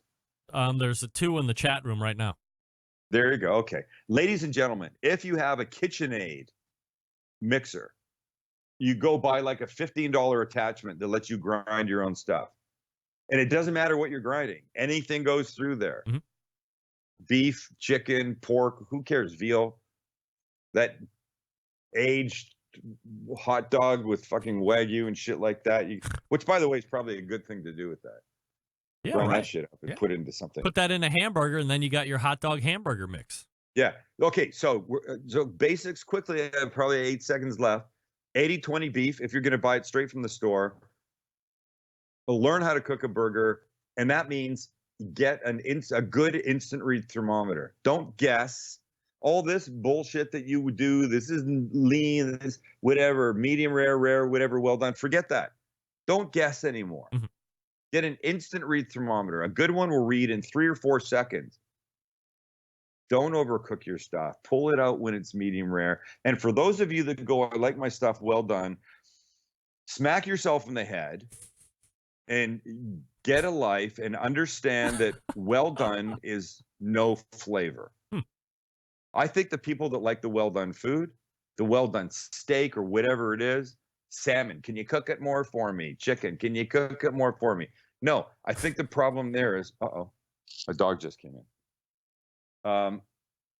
I think the problem there is that it's a mental thing. I think if you blindfolded those people that hated medium rare food, blindfolded them and gave them 2 bites, one well done, one medium rare, they would invariably say the medium rare one tasted better because they just don't know. It's a mental game for them that you have to knock them out of that. Send them to me. I'll fix them. Well, and you can find them over at thecookingguy.com. You can go to the YouTube channel, subscribe there as well, and be one of the many hundreds of thousands of YouTube subscribers. Thank and you. You can check out all these new burger recipes that are getting slung up here. They just got done shooting today. And then the first Tuesday of the month going forward, at least for the foreseeable future, you will find Sam the Cooking Guy right here on the BBQ Central Show. Sam, always. What's that mean for the foreseeable future? You're cutting me off already? No, I could get in I'm learning how to drive a big rig right now. I could get into an accident. It could be the end of the BBQ Central Show. I mean, God. Don't say that. Wait. Heaven forbid. 18-wheeler? Well, just the power piece, not the trailer. Wow. Yeah. So that's exciting, man. Oh, you feel very exciting. You got that's a lot of testosterone going through your body when you're doing that, right? A lot of weight going there. No doubt There's about it. A lot yeah, of weight. yeah. So, Sam, will you at some point? Yes. For next show, will you at some point add the other 14 wheels or whatever it is? No, there's no reason for me to drive a Class A vehicle ever. I'll never be a real truck driver. But who cares about the trailer? Yeah, but I just need to drive it, and so that's all I need to do.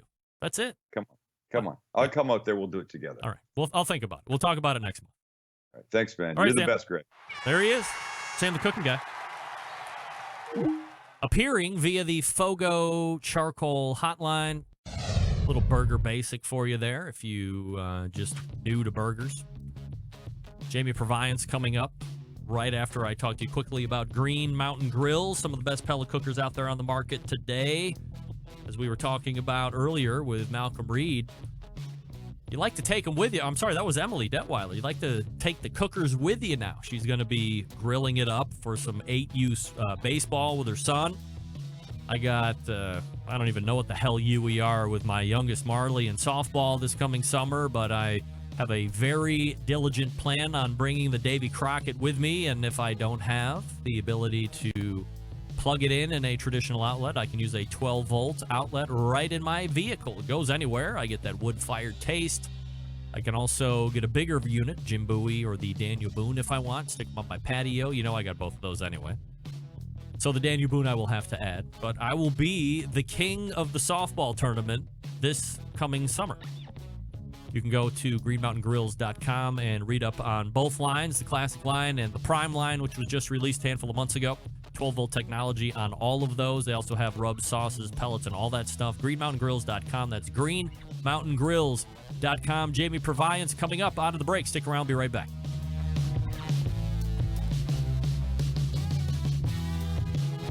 Continuing to produce incredibly mediocre content in an exceptionally professional way. You're listening and watching the BBQ Central Show. Once again, here's your host, Greg Rampey. And this portion of the show is brought to you by Fireboard. Monitor up to 6 different temperatures simultaneously. Connect to Wi-Fi for cloud-based monitoring or connect via Bluetooth. If you have Alexa or the Google Assistant in your home, you're in luck because Fireboard fully integrated with both. Find out more by visiting fireboard.com or call 816-945-2232. That's 816-945-2232 or visit fireboard.com. All right, helping me close it down tonight, a legend in the cookbook writing realm, especially when it comes to live fire landscape. Last time he was on, we were talking about Weber's greatest hits, and this time around, we are talking about the new effort entitled Weber's Ultimate Grilling, a step-by-step guide to barbecue genius. It is available for sale, so let's go ahead and race to the Fogo Charcoal Hotline and welcome back a friend of the show, Jamie Proviance. Jamie, how are you, buddy? I'm great, Greg. Good to see you. Good to see you as well. Appreciate you making time for the show as always. And, well, let me ask you right off the bat. I asked my last guest, Sam, the cooking guy who's kind of out in your neck of the woods. I don't know what kind of a sports fan you are per se, but do you prognosticate a NBA final matchup?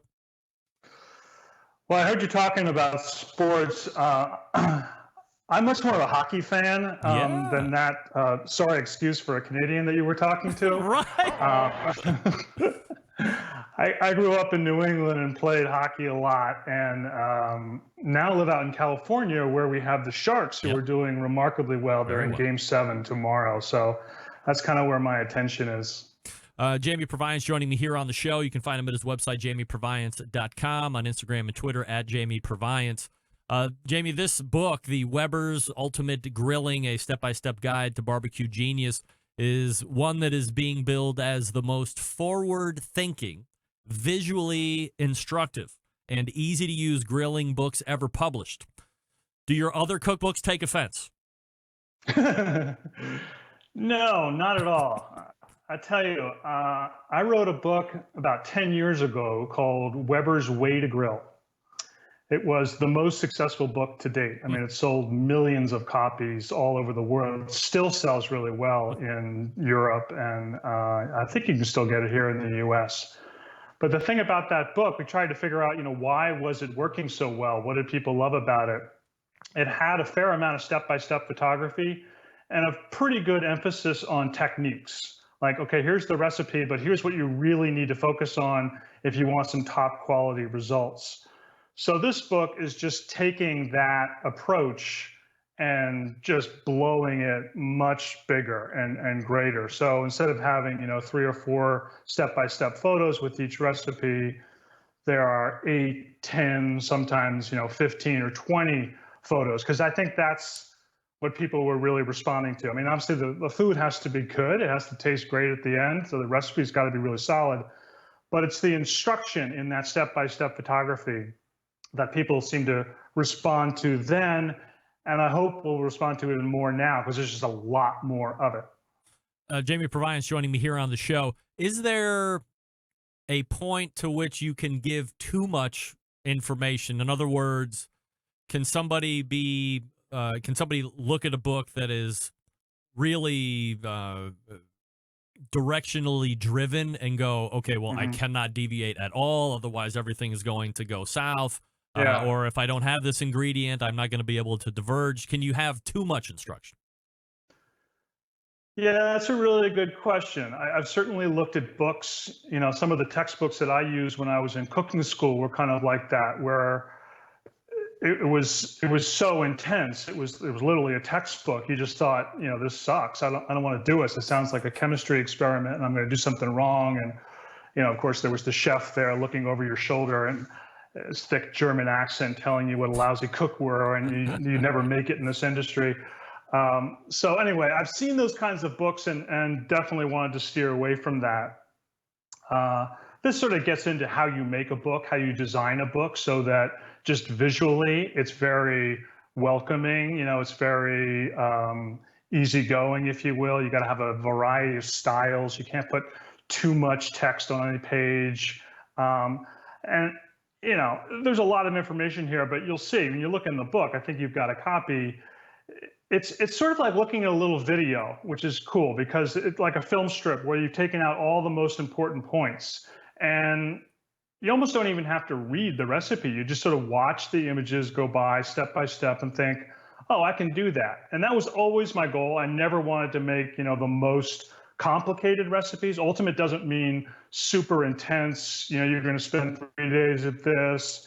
Ultimate to me, well, actually, I was just writing about this for a blog, that to me, it's more of like a feeling that you get, like when you're sitting down, you're enjoying the spread that you've made, and you got your friends around, and you think, wow, that food, that came out really well, and I did that. That is cool. To me, that's like the ultimate feeling. That's what I'm trying to get to in Weber's Ultimate Grilling. So in this book, do you try and focus on spending a certain percentage of the book dedicated to the beginner and then to the intermediate and to the expert, or can you not build a book in relation to those levels of expertise? I think when you write a book, certainly when I write a book, it's almost always to that entire spectrum. You just have to. It's tough enough to sell books in this world. You got to pick a pretty wide audience. And then, as I said, you got to package the information or design it in a way that the beginners kind of know where to go. They're attracted to certain things. The advanced people know where to find that stuff. They'll look for those techniques. But, to your point about beginners, I start out the whole thing with what I call the 4 T's, which I've come to understand is like the fundamentals of how to do stuff right at the grill. Most beginners are scared of the grill, frankly. They look at it like this big, hot, burning thing and thinking, I'm going to get hurt or I'm going to screw up dinner or whatever. And so I say, look, focus on these 4 T's. Focus on temperature. That is, get the grill to the right temperature. Time, know how long that food's going to be on there. Use the right technique, and that can be as simple as knowing whether it's direct or indirect or something more intense like cold cooking or cedar planking or something like that. And then just have the right tools for the job. If you nail those 4 things, those 4 T's, you are well on your way to success. So that's kind of how I bring the beginners in and make them more comfortable and more successful. And then later on in the book, I get into the stuff for the advanced people. Obviously, you love all the recipes, of course. But are there a few that stick out as personal favorites? Yeah, there are. I heard you talking a lot about meat and steak tonight, which is always a favorite of mine as well. Did a lot of cool stuff with steak in this book. It's primarily a technique book, as I've said. So I wanted to cover the variety of ways that you can approach cooking a steak. Everything from what I call the sear and slide, where you sort of sear it over direct heat and slide it over to indirect, cold cooking it, reverse sear, of course, cooking it on a griddle or a plancha. There's one recipe that I just did with a porterhouse steak, although you could do it with really uncut. It's a sear and slide, but then it's finished with this really nice cipollini, sort of red wine braised cipollini onions, where you put them in a little griddle pan with some butter, brown them up, get them nice and sweet and caramelized, and then you add red wine and stock and balsamic vinegar, brown sugar, a little bit of bay leaf. Let that reduce down until it gets really syrupy. It's kind of a sweet and sour, an agrodolce type of thing. And you put that over a really nice seared steak, and it's definitely a new favorite of mine. So let's talk about the sear and slide technique, as you had mentioned. I mean, that had been the longest running standard of how to cook a steak forever and ever and ever. And then I would say over the last, let's say, 4 years or so, is it incorrect for me to say that has started to trend down and the reverse sear has really started to take hold as being the favorite way of cooking a steak, especially as people leading classes to the backyard people? Well, I think it's fair to say that the reverse sear is getting a lot of press because it's new and cool and everyone wants to try something different. And I could be wrong about this, but I'm guessing that if you were to go to everyone in America grilling a steak tonight, I'd say 90% of them are probably just grilling it up over direct heat. It is the simplest way to go. Yeah, you might not get that incredibly wide swath of, juicy red meat, but you're still going to get some really nice juicy meat if you do it properly. It's just easy and it works, which for most people is kind of the reason you grill, right? It's easy and delicious. So, yeah, we can talk about reverse sear, and I love it, and it makes good press. But most people, I think, are still doing it the old school way. So where do you fall out on the sous vide debate? I have no real interest in sous vide, to be honest with you. I mean, if I go to a restaurant and somebody's sous videing something for me, great. All power to you. But I have no need for a sous vide machine in my house. I think it's kind of something that the press likes to latch onto. And I'm sure that if you're going for like the ultimate results, it's a great tool. But I mean, don't you think as a population, I mean, everybody wants to shit all over the millennials here, but I think that group has really brought us into a whole different realism of where food is and what we want to know about our meat and the food that we're eating, and then techniques as well. Sous vide possibly being a shoot off of this, isn't it? I don't know if it's necessarily press per se that's really driving it, or the ability to just be exactly pinpoint accurate on temperature, not being able to, or not having the eventuality of overcooking like you would if you had it in a grill or a pellet cooker doing a reverse sear. Eventually it's going to overcook once it shoots past the temperature that you want it at. If you're not paying attention, it's not going to do that in a sous vide. And then you can take it out, dry it off, throw it on a hot cast iron pan or a hot grill, get that sear that you're looking for color-wise, and you have a perfectly cooked steak in the middle. Yeah, I hear what you're saying. And, I'm all for the millennials being conscious about what we're eating and thinking about sustainability and all that. Totally on board with that. This idea of using sous vide or any sort of other sort of what I would call unnecessarily complicated equipment, to me is a distraction from what you can do with the grill by itself, right? So it's like, I don't know, if you play golf, I know a bunch of buddies who love golf, and they're always going out and buying the latest, new golf clubs made of some new titanium, this, that, with a different balance. And, it's going to give them another 20 feet of their driver or whatever. I'm thinking, if you took that money and you actually invested in some lessons instead, you might actually be a better golfer. So it's sort of the same thing for me with grilling. It's like, if you just learn how to grill properly, you're going to get some really great results. They may not be as great as, Thomas Keller's producing at the French Laundry in Napa Valley with his sous vide machine that you pay $300 or for whatever, but they're going to be really gratifying. And there's also some pride too. And like, I did this myself, just me and the charcoal and the grill and a pair of tongs. I think it's pretty cool when you can totally satisfy yourself and your guests with great technique. Jamie Proviance on the show talking about Weber's Ultimate Grilling, the new book that's released, a step-by-step guide to barbecue genius, available for sale everywhere, of course, Amazon.com, Barnes & Noble, blah, blah, blah. So go out and grab a copy if you don't have one yet. Have you ever done or would you ever consider doing a competitive steak cooking event? I have never done one, no. Absolutely, I would. It sounds fun. Yeah. So I'm open to it. I guess it depends a little bit on the parameters.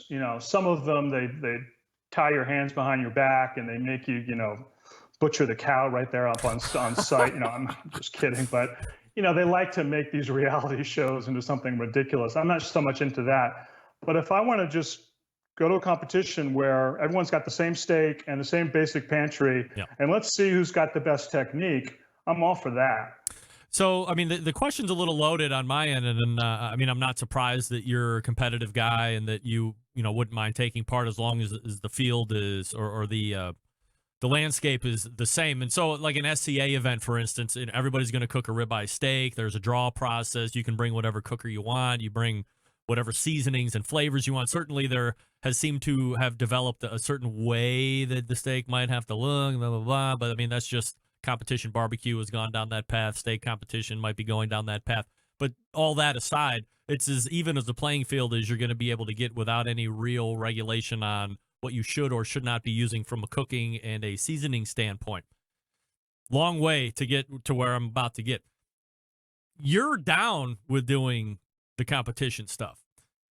it seems to me that a lot of people that would also be in your position, and I have asked this question to some of those other people, have zero interest in doing that. I think, because they perceive that would then put a chink in their credibility armor, if you will, or that the expectation would be that they go out and win because of what their name represents or how many books they have sold, this, that, and the other thing. But you're not necessarily akin to that line of thinking, which is refreshing, I guess. Well, I can understand where they're coming from, I think. The idea is if you win, it's like, oh, well, he's a pro and he does this for a living, so it's not really fair. And if you lose, it's like, look at that big shot, he sucks. And so from that perspective, I can see why somebody wouldn't want to do it. To me, it just sounds like fun. If it's done right, if it's a good environment, if there aren't some wacky rules involved, and whether I win or lose, this stuff is so subjective anyway. I think, particularly if it's on television, I think it makes for good entertainment and actually education, because you see people using different techniques and creating different flavor profiles. I think, viewers would really benefit from that. Jamie, from a barbecue Hall of Fame standpoint, if we could weed out all the processes of how people would get inducted here in 2019. Are there 2 or 3 people that you would just put right in right away if you could? Oh, gosh. This isn't a topic that I follow very carefully, so I'll think of some people that I really respect. They may already actually be in there. I don't know. Bill Durney in Brooklyn, New York at Hometown Barbecue.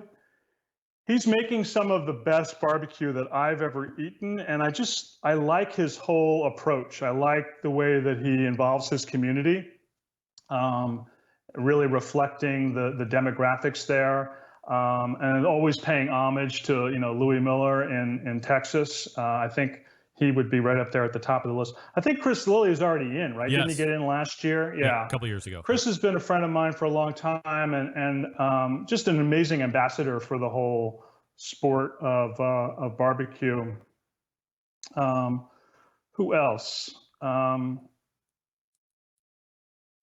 Well, there's this guy in Cleveland. I don't know if you've heard of him, but he does this radio show, this internet show that's really good and informative. He has on some of the greatest guests that you can imagine. I don't know how much he pays them, but somehow he gets some really top-notch Talking people. about me.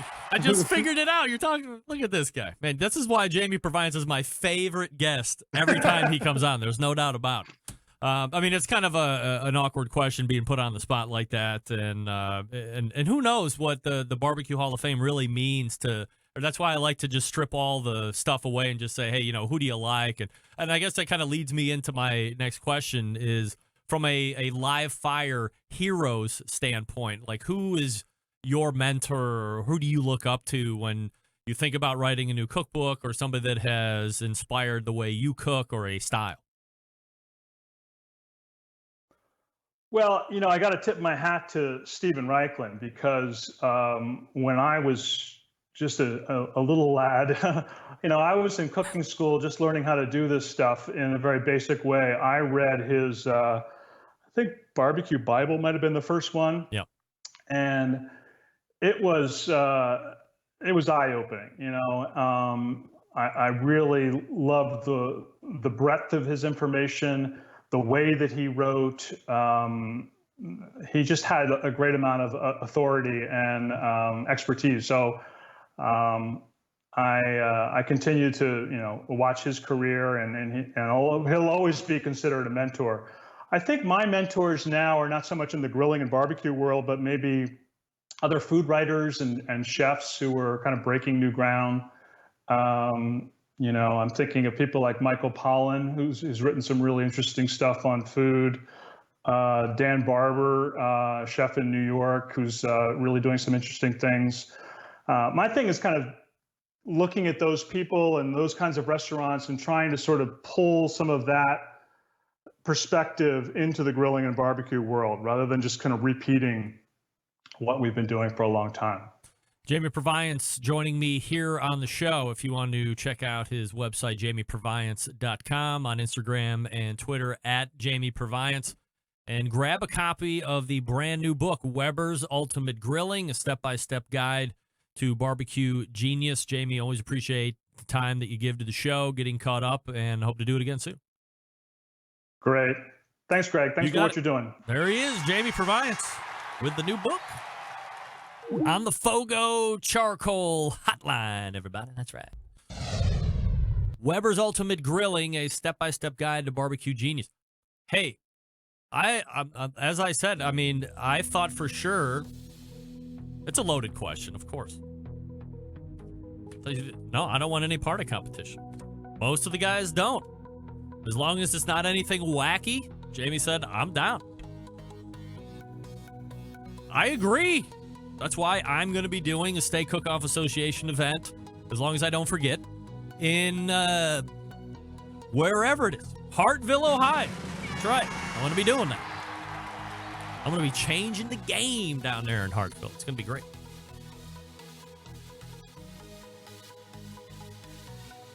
All right, again, Jamie's book is Weber's Ultimate Grilling, a step-by-step guide to barbecue genius. Great insight there and off-topic conversation, which I appreciate. I'm sure he's been talking ad nauseum about the book and hopefully appreciates the outside-of-the-box questions and not just the same old stuff. Tell me about this great. How long did it take you to write that book, ladies and gentlemen? Books are great. We are back to wrap the show right after this. Stick around. We'll be right back. Hi, this is Bobby Rempe from Cleveland, Ohio, and you're listening to Barbecue Central. Whole packers, full racks, legs and thighs, injecting butts. If you've never heard this before, you might think you found the best XXX show ever. Let's get back to the most homoerotic host out there today, Greg Rempe. All right, thanks again to Jamie Proviance, jamieproviance.com, at Jamie Proviance, Instagram and Twitter. And let's go ahead and roll it out all the way back in the first hour. Malcom Reed from Killer Hogs. He's the pitmaster of said team, also the creator of How to BBQ Right, HowToBBQRight.com, the website. Subscribe on YouTube. Check out all the recipes, some of the demos that he's been doing, a lot of videos on the beefer. All guests appearing via the Fogo Charcoal hotline, fogocharcoal.com, as it shows up right there. Me. Then we talked with Emily Detweiler from Smithfield. SmokingWithSmithfield.com is your primary destination. Don't forget, if you want to take part in that national championship in November in New Orleans, you have to be registered. They are tracking all points regardless if you're registered right now, but in order to take advantage of the championship, you have to be registered. Do that at SmokingWithSmithfield.com. Also, a couple consumer items that are going to be going. Get Grilling with Smithfield. So check out that website and make sure that you're signed up to take part. 5 Gs you could win. Hot and fast, low and slow, all the fun stuff. Second hour, we talked with Sam the Cooking Guy. TheCookingGuy.com is the website. Subscribe to his YouTube channel. Burgers and burgers and burgers recently. Close it out with Jamie Proviance. Weber's Ultimate Grilling, a step-by-step guide to barbecue genius, available for sale everywhere, Amazon.com included. JamieProviance.com, at Jamie Proviance, Instagram and Twitter. Big show planned for you next Tuesday. Big show planned for you next Tuesday. September 11th, 2001. I will never forget. Until next Tuesday at 9 p.m. Eastern Time. This is your program host and proud U.S. American, Greg Rempe. Good night now.